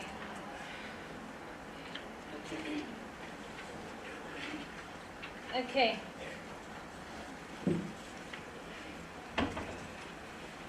So, firstly, I will be talking about what is generative AI. Generative AI, also short for generative artificial intelligence, is one of the newest tools available currently for individuals who want to increase productivity and creativity when creating content.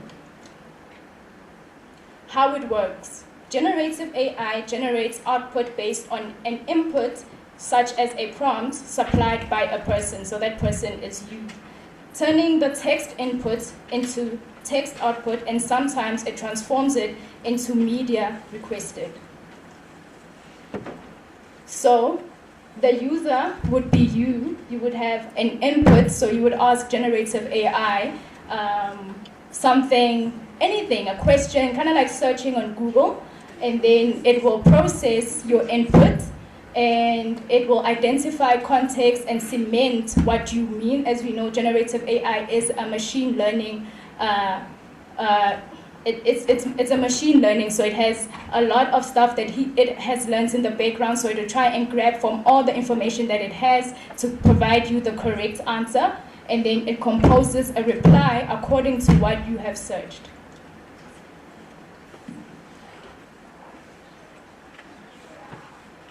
Types of generative AI. So I'm going to pose a question. What types of generative AI do you guys know?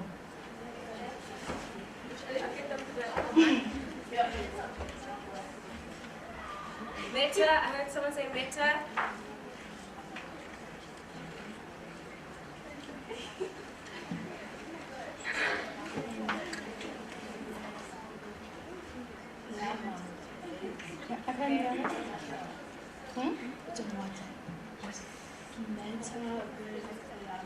Yeah, okay. I can get one more answer.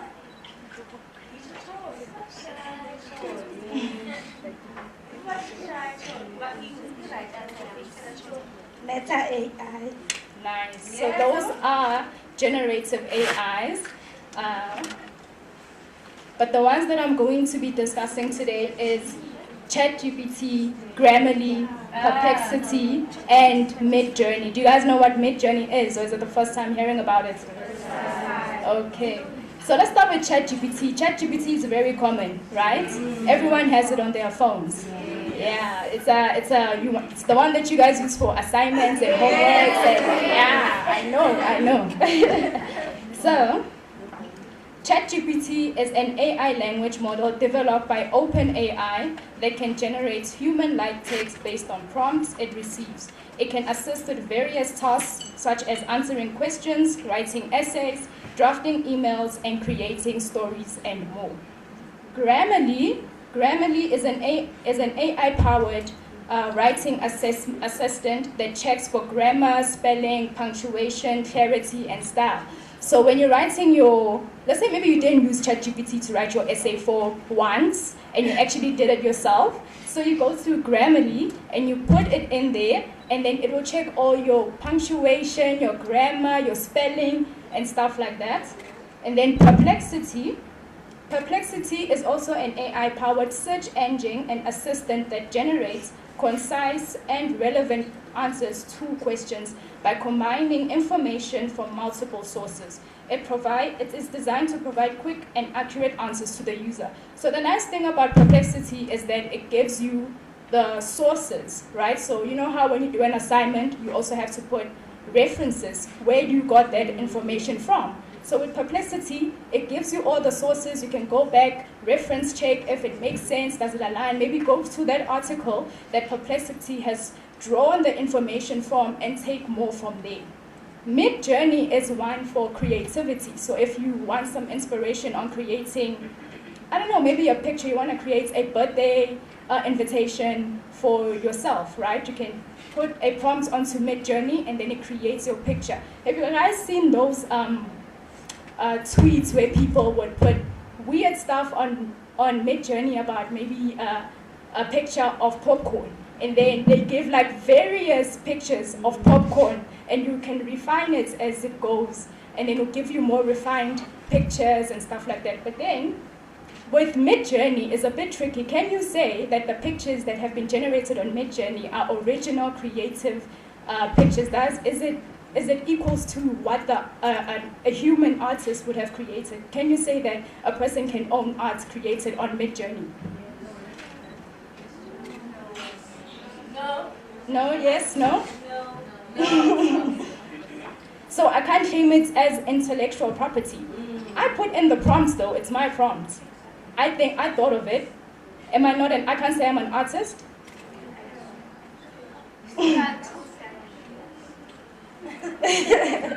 It's a very tricky question, okay? So I would think of it as co-ownership, because even though you gave it the prompt, the AI did create the actual image. So I think you would be like co-owners of the intellectual property. Okay. And you guys know that there isn't actually, how can I say this? You can't claim art made on Midjourney or art used on generative AI as your own, because as you said, the AI created that art, you didn't. Okay, so now we're going to talk about the benefits of generative AI. As I said, generative AI can be used to help boost productivity and creativity. Keyword, boost, not do all the work.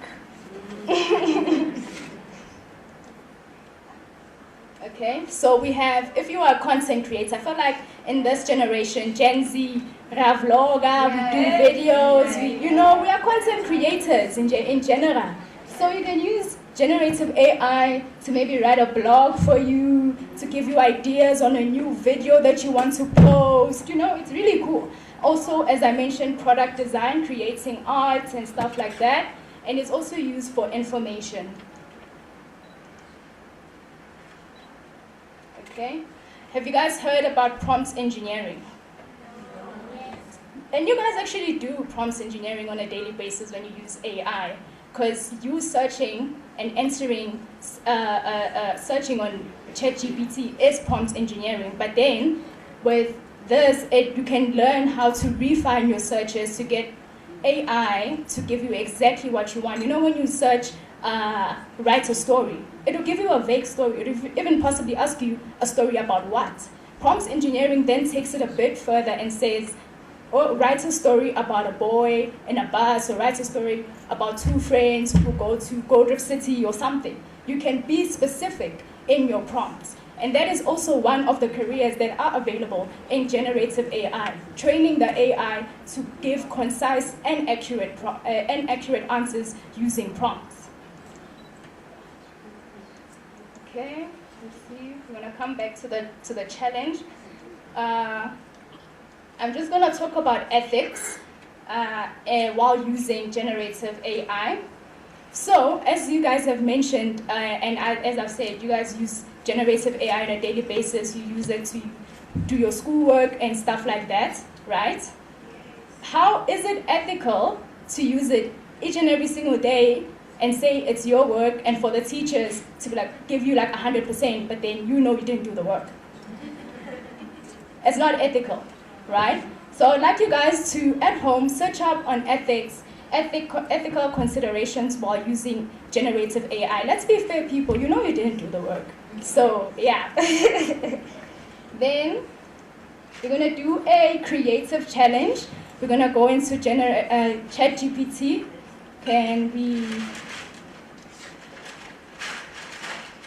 So now we're going to practice our prompt engineering.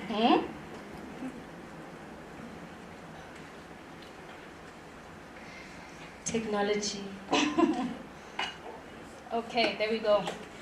So I'm gonna ask the audience we're gonna create a creative story. I'm gonna ask you guys to give me a dialogue between something. It can be an animal, it can be anything that we can put onto ChatGPT, and then ChatGPT will create a story from us. Give me 2 animals. Yeah. A what? A beaver. A beaver. Okay, so let's put in the prompt. Write a conversation between a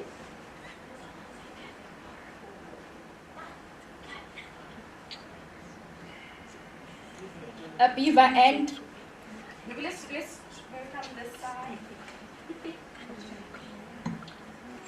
And the lion. a beaver and a lion. How long do we want our story to be?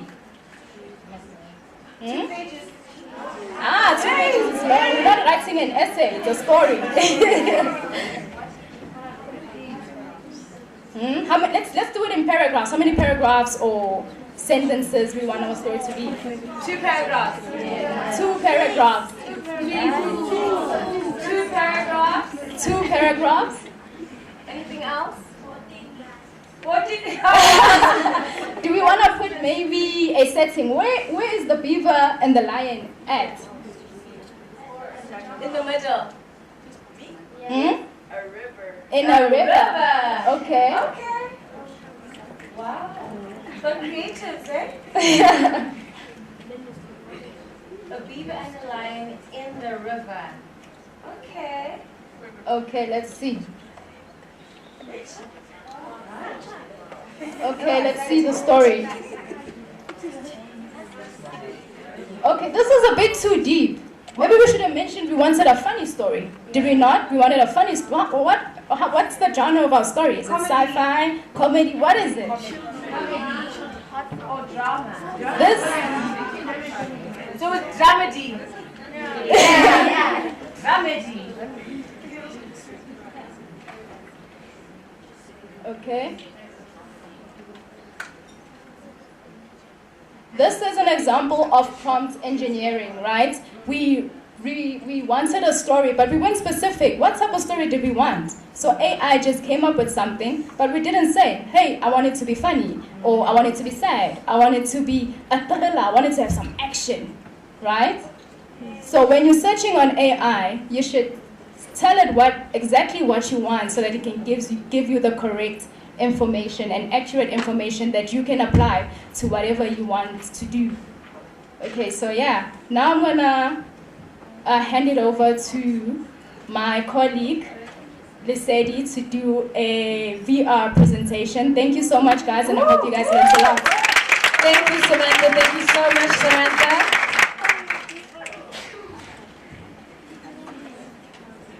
You want the... Okay.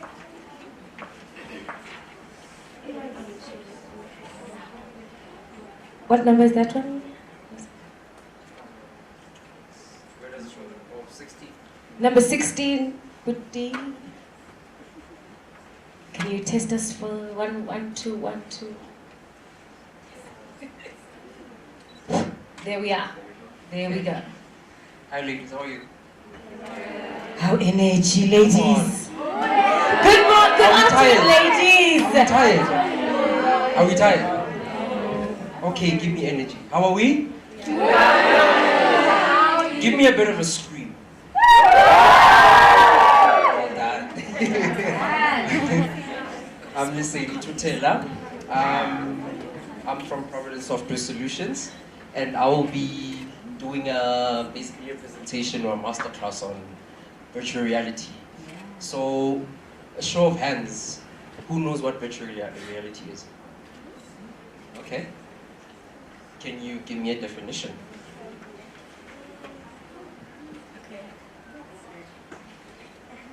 Can I try? You can try, definitely.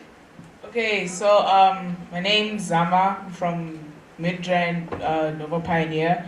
And from my understanding of what virtual reality is, it's basically the real world built into a digital world that you can interact with on a digital level. Perfect. You got it. Okay, this is something that's not as frequent as virtual reality, but it's part of it. Does anyone know the metaverse? You do? Let me hear your definition. You don't know it? Okay, who has one?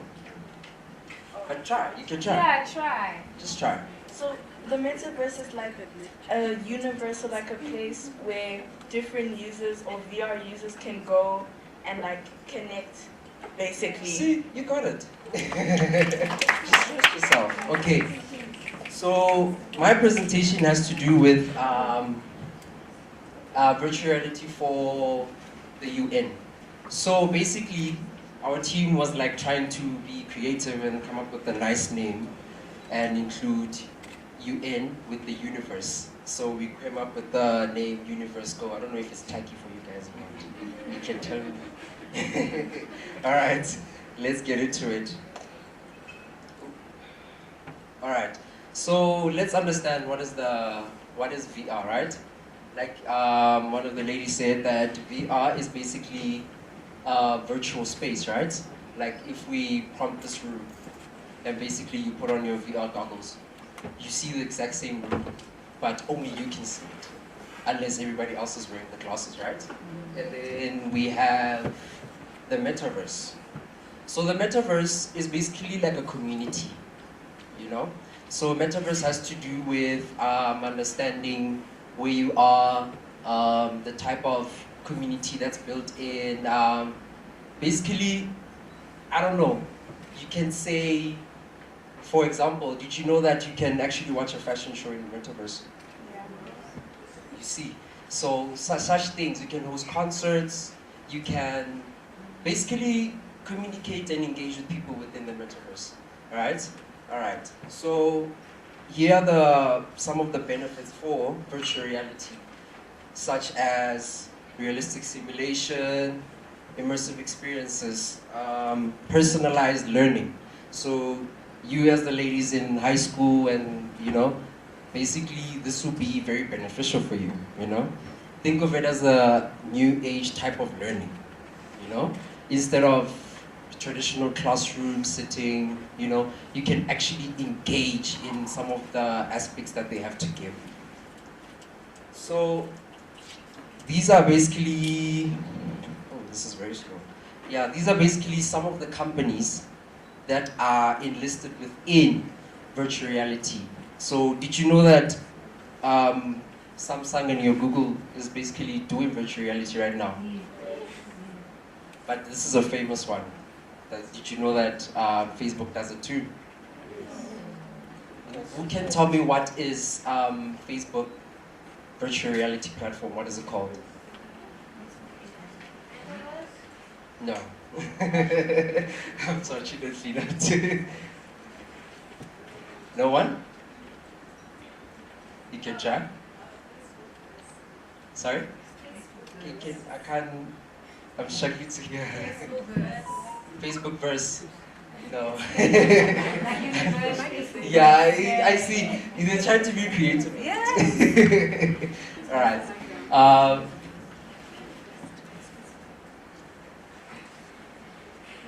Okay. Let's see if you can try. Is it called MetaQuest? Got it. So basically, MetaQuest are the VR goggles that you use basically to try, and obviously the VR goggles to get into the metaverse itself, right? To experience a lot of things. Like VR itself, obviously you can differentiate it from what is this? Metaverse. So VR on its own, basically you can do gaming. You can basically do what you might call it, watch movies, and you know how it's different from how you would watch your normal Netflix on a TV. You can actually be in the movie. That's what's the fun part about it. Did you know that? Have any of you tried on VR goggles? You have. How was the experience? Right? You see? Yeah. So who of you here likes gaming? I see a lot of hands that I like. Alright. Did you know that you can actually build a game of your own within in the VR goggles? Any of your choice. So how about we try let's test your minds. Let's do a scenario. Do you have a game in mind? Really? Okay, let's have a discussion, you and I. What would you like in this game? Can somebody pass on the mic?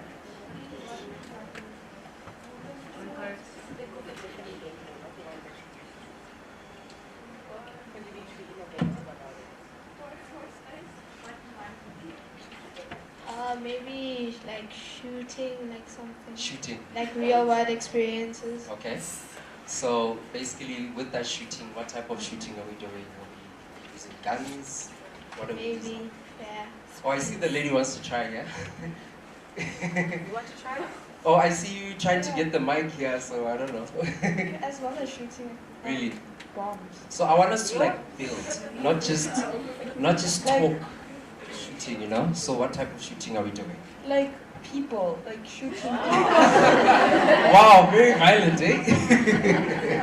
How about shooting for the stars? Like you can shoot for the stars, you can shoot targets. You chose to shoot people. So what do the people do? Why are we shooting the people? Oh, we can shoot the people because they are working for like an enemy government. Like we are part of the like South African government, and then like, we're like secret agents, and then they are like enemy agents that are trying to kill the president. So like we're the bodyguards. Wow. Yeah. And the side? I know a lot of people want to be surgeons, so like maybe a game where you can do your own live surgery, like right there, like in real life and stuff. Like see how the heart looks like and stuff. I'm a person who loves blood. You know what is that? You know what we call that? We call that a simulation. Basically, you're educating yourself on the human heart. What does it contain? And then you get to interact with that type of basically educational platform, right? So you would have these controllers. You know the metaverse controllers, right, guys? So you'd have these controllers, and you get to interact, and then it gives you a task. Okay, do a heart transplant, and you'll be able to. And then it doesn't give you any answers based on that. It wants to see your knowledge based on what you learned, right? So, and you would basically do the heart transplant, like, okay, how do we open up the chest? How do we basically, I don't know. I'm not medical, but I'm just thinking, right? So it's basically what we call a simulation. And did you know that Providence is currently busy building a game? And to reference the ladies, it is a shooting game, but we're not shooting people, right? So our programmer back there was going to basically show us what's happening, but we're having technical difficulties with that. I'm sorry for that, guys. It was gonna be very, basically, yeah, we were gonna pick winners who can try and everything of sort, but apologies for that. All right, so here are basically some of the examples using VR technology. You can do it through education, right? So instead of just seeing the teacher write something on the board, rather she'd be like, okay, we can implement something called augmented reality. Do you know what that is? How is, okay, can somebody give me a sort of a definition for augmented reality? Do you have? Is the mic? So it's basically when you like add non-real features into your real world space. So instead of just using always controllers and trying to pinpoint something, augmented reality, how it differentiates is basically information is right in front of you, and basically you need to figure out what you want to do with it, correct? Right? So back to education, where teacher says, okay, solve for X. See how engaging that is, instead of just on the board trying to figure out what's going on and stuff like that. It's very engaging, and that's how virtual reality can actually assist in education. And then we have the healthcare. The lady there mentioned she loved blood. So basically, with that, you can actually do a simulation, you know, based off once you've finished your medicine, right? Instead of when you get there and you already start prepping on a person, is okay, now this is your chance, do your surgery. You can actually practice within virtual reality, you know, and they can give you scenarios. So, okay, now this person is bleeding out of that wound or something. What do? You know? So basically, that's how it can help within healthcare and ensure safety, you know. And then we have gaming, which is why I mentioned that we are still busy with that. Because IT, guys, IT is amazing. Yeah. Would you agree? Yes. Yeah, you see, it's amazing. So we're currently in the process of that, and it's quite an amazing experience, you know? Like, basically, the game entails shooting of archeries. Do you know one of those? Bow and arrows. And basically, right now, we had to build something for you guys real quickly yesterday. Basically, you're going to be, once we're outside, you can come to our station and we're going to show you how VR in goggles works and how the game works. So you'll see basically how we basically simulated the archery and shooting of the targets, what you win, scores, all of that, you know? Just something just to show you an experience in VR for those who have not tried it yet, you know? And then we have real estate. So instead of booking an appointment with your, I don't know, with the real estate agent, wanting to go there to see the house and everything, why not do it there at the agency? They just put you in goggles, you know? And they'd be like, okay, this is the room. Now, navigate to where you want to be, or where you want to go, you know? So that's how it can assist real estate agents. It helps with time and efficiency, and with regards to costly as well, you know? So we have this platform called, what is it called? Kula, all right? So that platform is basically a virtual tour platform, which is a few that we did actually with your likes of Sun International and MTN. So we did basically a tour guide of their facilities, so you'll be able to see from the inside to the outside, and it looks amazing. When you put it in, you feel like you're there, basically, you know? So you can actually engage, and then you can introduce yourself to the people there, and you can do it from just sitting here, you know? So that's the coolest part about why I also enjoy doing VR, you know? And then, basically, these are some of the scenarios that you can think of when it comes to what VR can do for you, you know? So we have phase one, which is hosting hosting virtual events or social events, right? What we're doing here, it's a social event, right? It's also educational. Did you know you can just do it from just sitting at home? They see you, right? You use the platform Metaverse, and what do? Basically, you create a character or an avatar, and it has your name there. Hi, my name is Lesedi, I'm here. And then you basically just engage and you partner up, you speak to people, you learn, raise your hand, all of that. All from just sitting at home. You don't have to drive or do anything of sort, right? So you see how technology is basically trying to innovate and do things easy for people. You right? So I don't know if are there any questions so far based on what I've... Okay, you have one? Hello everyone, Ms. Anati from Nova Pioneer. I just want to check in terms of programming because we usually program things ourselves, the games and everything. So with the technology, how is that? Is that taking away now us having that option to actually program ourselves whatever program that we want? Then we ask it to program. And I also hear that you guys are saying you have a game that you've actually created. Does this mean you guys don't actually program anything? You are just the idea behind the game itself? Yes, basically we created it from scratch. So if I'm understanding this correctly, you're saying basically programming in terms of what sort of subject you wanted to give it, right? No, I'm talking about the back end in terms of the code yes. itself, your Yes. Java. Yes, so you no longer have to do that. We still use that basically. So you still have to code, and basically it depends on the platform you're using. You C# as well. So to build this game, we use the platform called Unity. Okay. So it required some coding. Our programmer back there just quickly built it using the likes of your C#, your JavaScript, or whatever, because I'm the front part of it. So yeah, basically. I don't know if I answered your question correctly. No, it's fine, thank you. No, it's okay if I did it. All right, next question.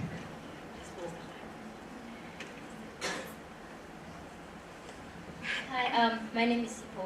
So, since AI is used for good, right? Why do people use it for bad? For like example, sexual desires, as in like going to character AI and then like talking to robots just to like satisfy you. Why do people do that? Sorry.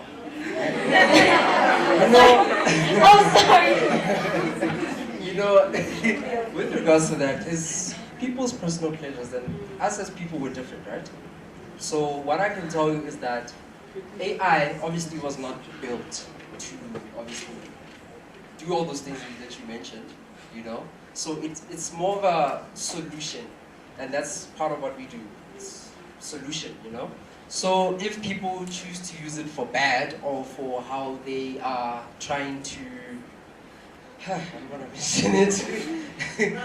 Yeah. If people are using, there's nothing we can do as the ones that have created to do so, but we can put obviously your laws in place. We can put measures, strict measures, to ensure that it doesn't affect anyone else around me, I don't know if I answered your question. Alright, great. Take two more. Okay. I have a question about AI and VR. So, since AI can help with a lot of schoolwork and also can benefit us in life, then why do some people intend on, how do I say this, plagiarizing, and also why do they ask AI to do most of the work for them? Because also for women, I've also realized at school when we're programming something, there's an AI feature which helps us to complete our program for us. And our teacher encourages us to switch off that AI thing and to try figure out our, how the code is wrong and stuff. But people have used the AI so much that they've now started depending on it to fix their code and stuff. So how can we stop people from relying on AI more than... Use it as a test rather than a quick fix for everything, So AI, like my colleague Samantha mentioned, it's very good with regards to educating yourself on what it can do and what it can give you, right? So I know ChatGPT, why it was created is to basically assist you in matters that trouble you, right? So, but in this instance, it's just like using a calculator. So with a calculator, so if you know 1 + 1 is 2, why are you using a calculator? You see? So it's just basically testing yourself and testing your knowledge. But obviously AI can help you in regards to maybe creating a test for yourself. Do I really know this answer for solve for X, right? You did it yourself and then, oh wow, it's right, I'm right. You know? So that's how it should be encouraged rather than always just, okay, can you please write this essay for me? You don't even try to even, how can I put it into words, test your brain, you know? So it comes down to who you are as a person. Ethics as well, like she's mentioning. It comes down to that. Can you actually, can you actually test yourself? Do you want to see yourself improve, you know, when it comes to education, when it comes to yourself in the workplace, you know? Yes, they can help, but you as a person, what are you trying to do to actually educate yourself? You understand me? So it comes down to the person as the person himself, you know? Yeah. Hi, my name is Doza, my name is Mama. So what I would like to ask about, since you guys code these games and websites from scratch, I'm asking in terms of security. How are you guys keeping control and track of your codes? And since, especially these days, people hack and take advantage of your games and everything and take it for themselves, how do you guys implement a way so that your games and coding are not taken advantage of? Well, I'm not a software developer, so I can't go deep into that. But what I know, we have measures like GRC and cybersecurity and all those type of measures, which is basically, it's kind of like ethics as well, you know? It's basically the government within technology, you know? So with those hacks and those type of, we do get hackers every single day either way, right? So it comes down to identifying hackers as a whole. And obviously strict measures are applied to those type of people. But because the law or GRC, what does GRC stand for again? Governance, risk, and compliance. So basically what that means is that you have to ethically be able to say the police used to hack this person's computer because they realize he's doing cyberbullying to kids or something of sort, right? So that's the type of hacking that is allowed within the industry, but the ones that are not, basically what you can do is identify who that person is, and strict measures are usually taken into place when it comes to that. One more question. Hi, I'm Zatobe Machedi, and my question is about virtual reality and boundaries and restrictions that are implemented within the entire thing. So we live in a day and age where a lot is happening, you know, and people are, I would say, depressed or whatever. And are there any measures that are put that people don't use it as a form of escapism and they end up just like playing games all day and not being active members of society? Like, are there any conversations that the institutions and companies are having regarding that? Yes, we do actually implement motivational talks, not to only use it as entertainment or education, but also not to use it as a way to escape your reality, your actual reality, you know? So we do try and encourage each and every individual that is facing that to be able to speak out and not see it as, this is the solution for me. From now on, I'm just virtual reality. Because if you see within like your virtual realities based on real life, this person is very confident, and in real life you see them like, I don't want to talk to you, you know? So based off of that, we do try and encourage from our part to make sure that people don't use it as a sort of escape, individualism or some sort, just as an individual person themselves, you know? Yeah, so, and we hope from their side they do talk to us with regards to if they feel that type of way, because we cannot always identify all of them. Yeah. Which is true. I don't know if I answered your question. Yeah, you did. Thank you. Alright, so basically, as the conclusion, guys, okay, one more question. I'm sorry, I would like to just add on to, let's remember that AI or technology was created by someone. It's me and you sitting down and thinking this is what I can create to make the world a better place. I think these days as people, we try to drift away from the fact that humans are still needed, and like you said, people are depressed. You won't heal from just sitting down, being on virtual reality. It is an escape, but you won't heal. In order for you to heal, you need to get into contact with people, and let's not forget that it's still created by people. And those people, it's human brain, basically, like ChatGPT was created by someone, right? So it is, I'm just saying that it is something that was created by people, and if they can think about it, I can think about it. And if there's a solution that they can think of, that AI can think of, I can think of as well. Yes. She's part of, that's Diploma Shekwa, guys. She's part of our psychology division in Providence Software Solutions. Right. More questions? Did I just hear a voice? Oh, are we good, guys? Yeah. Alright, yeah, just to close off, VR and the metaverse. Currently, I remember one gentleman mentioned, 10, 20 years to come, this won't even be a thing, probably, you know? So, but as we are tapping into it now, let's enjoy it, let's utilize, you know? But obviously in the right way, ethics, like she mentioned, as well, and don't forget to just also enjoy these type of gadgets that come out and everything of sort, you know? Tap into technology, do your research. We have the internet, guys, you know? You'll be fascinated by the things you can read or see within these platforms, you know? So just to close off, I hope everybody got to learn a bit and what's going on with regards to AI or VR. And we would like to also invite you ladies to come outside and experience VR, basically, if you would like to, obviously.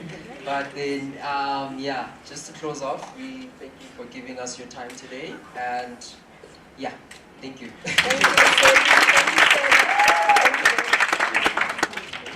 All right, because we are nearly at the end of our program, I'd like to welcome Hannah from UNICEF to just give us some closing words. And please don't leave yet. I'm still going to talk. I'm still here.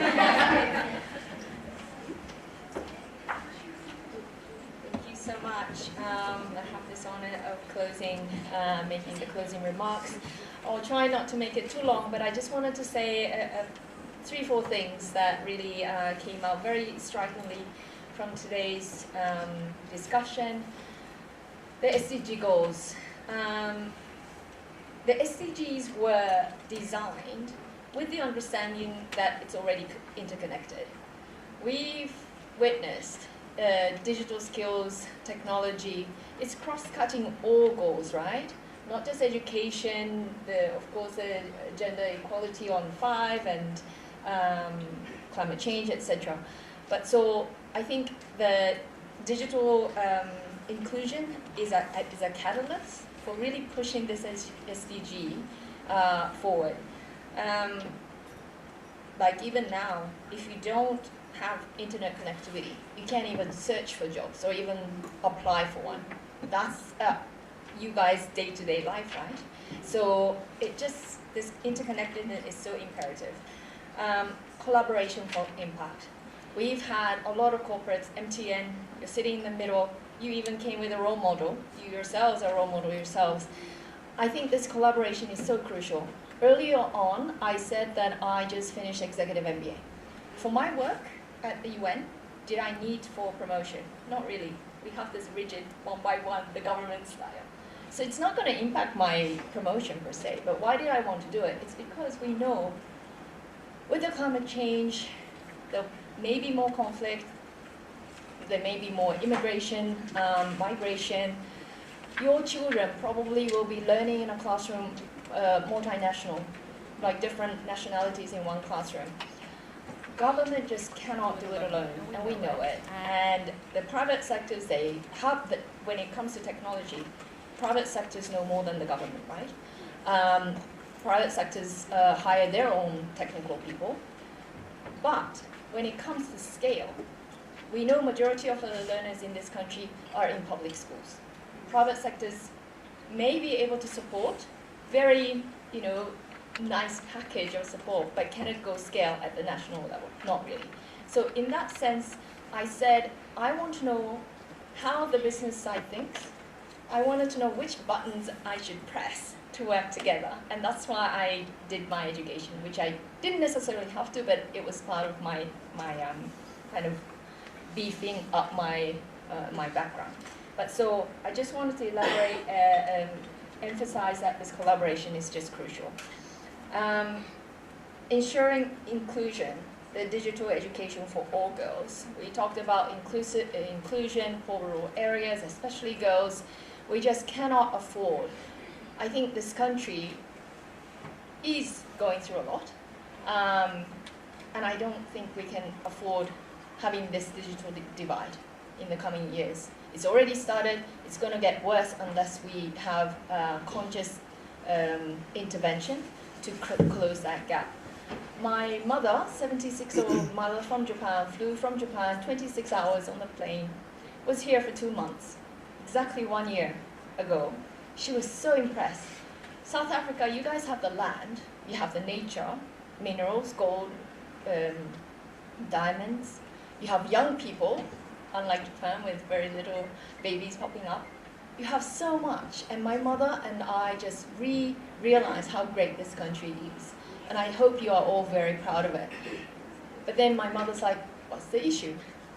Yes, there are a lot of social issues, and we don't want to put additional one more thing onto it. So inclusive digital education for all girls is really just imperative. And just related to that, the girls as agents of change. Somebody said earlier, if you educate a boy, you become a millionaire. If you educate a girl, you become a billionaire. I think it's this impact that the girls have, female have, is so big on all aspects of our lives. It's so true. And for everyone who is here, who is willing to take this route, please become a leader, innovator, and pave that way through.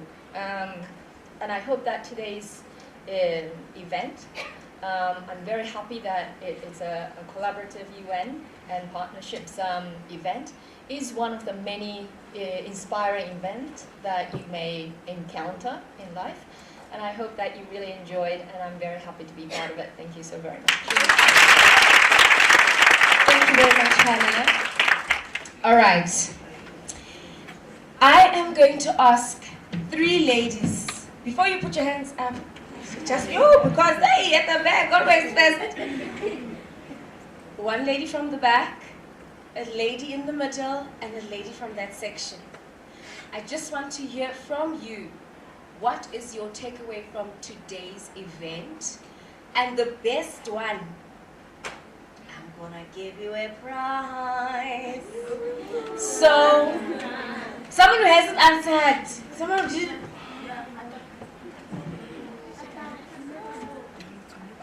Okay, you for that corner, ne?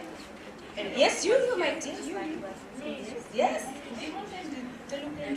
Oh. Okay. Oh, no, she also put her hand up. Yes. Okay. Hi, everyone.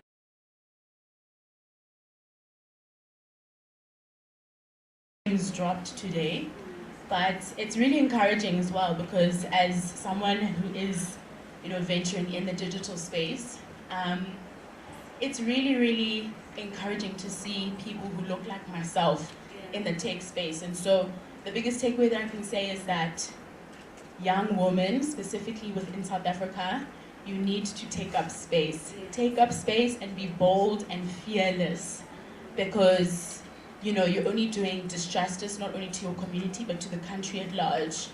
And our voices are necessary in those spaces. So yeah, our ideas, our innovations, what we bring to the table matters. And yeah, we are the pinnacles of the country, of the continent, and the world at large.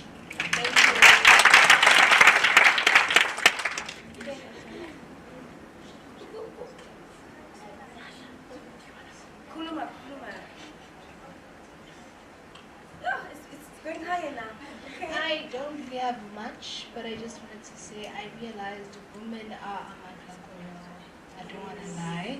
I don't want to lie. Y'all, even students actually, like from the top, I just realized that people know how to talk. And yeah, they always giving out answers. And I'm glad I was part of this conversation. Yeah, that's all. You and then he, and then you, and then you.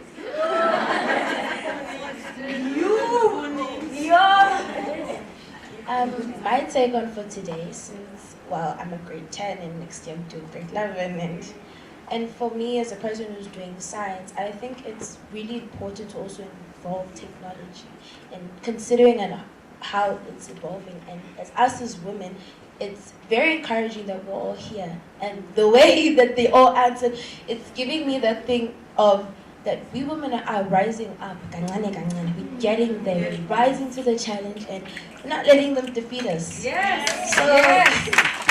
So my take on is that be yourself and always remember that it's for you and your community and your country. That's it.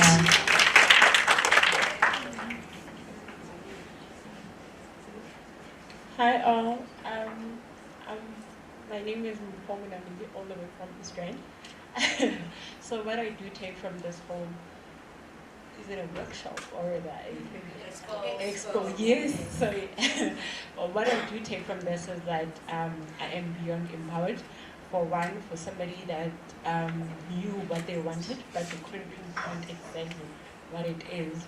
I'd say that it is very empowering and enlightening because for one, if you don't ask, how will you get it? Number two, if you don't go out, who will get it for you? So to get these young minds there and asking all these bigger questions, it really makes me want to be kind of mad at my younger self because I get to realize that we are powerful, and indeed, if you educate a woman, you do educate a million families and nations. So I am really proud of Can you please pass the mic back to where Whitwell wants to add quickly? I just wanted to say with her, she said she came and she wasn't sure, and it kind of took me back to one of our Yellow Care drives that I spoke about, where there was a guy called Isaac, and he was there, and he didn't know what he wanted to do. Do you know what I mean? He didn't know what he wanted to study and all of that. So we asked him, like, what are you passionate about? Yeah. And he said the arts. And then, that's quite different because most people go for STEM, but we took the initiative to actually draft up all the courses that are available in the arts, the scholarships that he needed, the institutions as well, like to prepare him for next year to make sure that he's well equipped to go to the art school that he wants to go to. And then to her saying women are taking up space, like our organization actually consists of mainly women. Our group CFO is a woman, which is really amazing. We have so many women at the top who kind of pave the way forward for us, but also give us the mentorship that we need. So it's lovely to hear all of these stories. Yes. To you. Greetings to the house at large. This is Sipogazi from Westridge High School. So my take from this whole expo is that we are exposed to so many ingredients to be cooking something big as females, but we are too focused on TikTok and not being able to create our own TikTok. I believe that we have all the power, we have the ingredients, we have so many organizations, but we don't use them appropriately, but we're too focused on being content creators to actually create the app. That's all I have to say. Thank you. Greetings. My name is Blessing Sashani from District Secondary number 3, and my takeaway today is that I've learned a lot. There are a lot of young women out there who there are a lot of many women out there.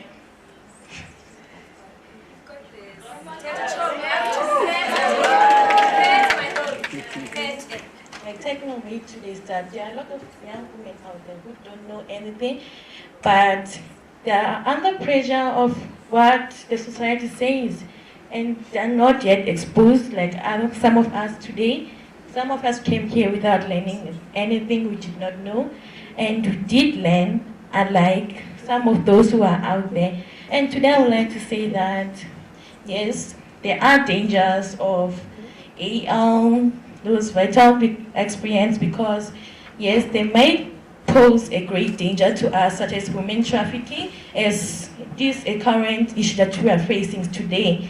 But today, yeah, I got inspired because I saw there are many people there who can do it, but it's just that many of us hide our talent inside us because of we are afraid how people will judge us.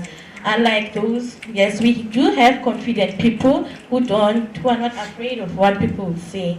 And today I would like to say that if you have an inner talent, you just have to take it out.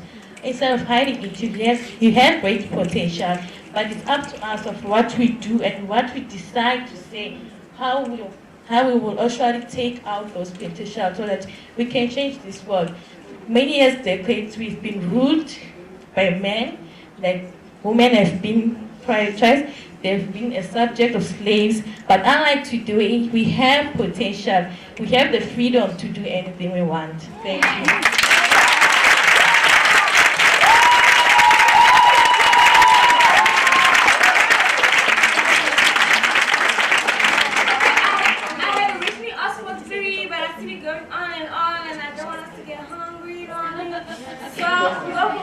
One more.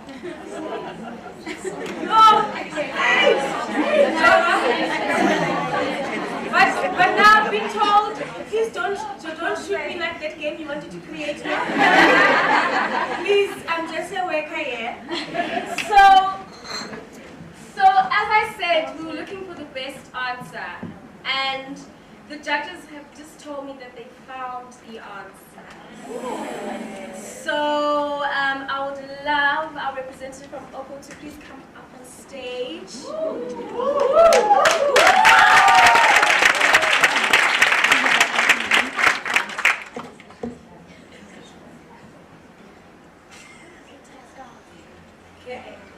Okay, and our winner is...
Alright, I just want to say thank you so much, ladies and gentlemen, especially our young girls for coming through, to our panelists who shared knowledge, to everyone who asked questions. We all learned something today.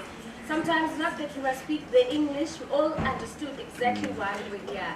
I want to say thank you so much. I hope Nangomso in English, even tomorrow, you continue to learn so that you can inspire the other generation, your sisters, your brothers, to also, know that their voices matter. So I want to say thank you very much. Now outside we have our exhibitions. You saw the exhibitions, yeah. All right, we've got OPO, we've got Senotech, we've got eGov platform, we've got Let's Talk Digital, we've got Alco Designs, Providence Software Solutions, and we have MTN. Now, Because now I don't like to, not share information. Now MTN is running a competition at this time. Don't go all at once.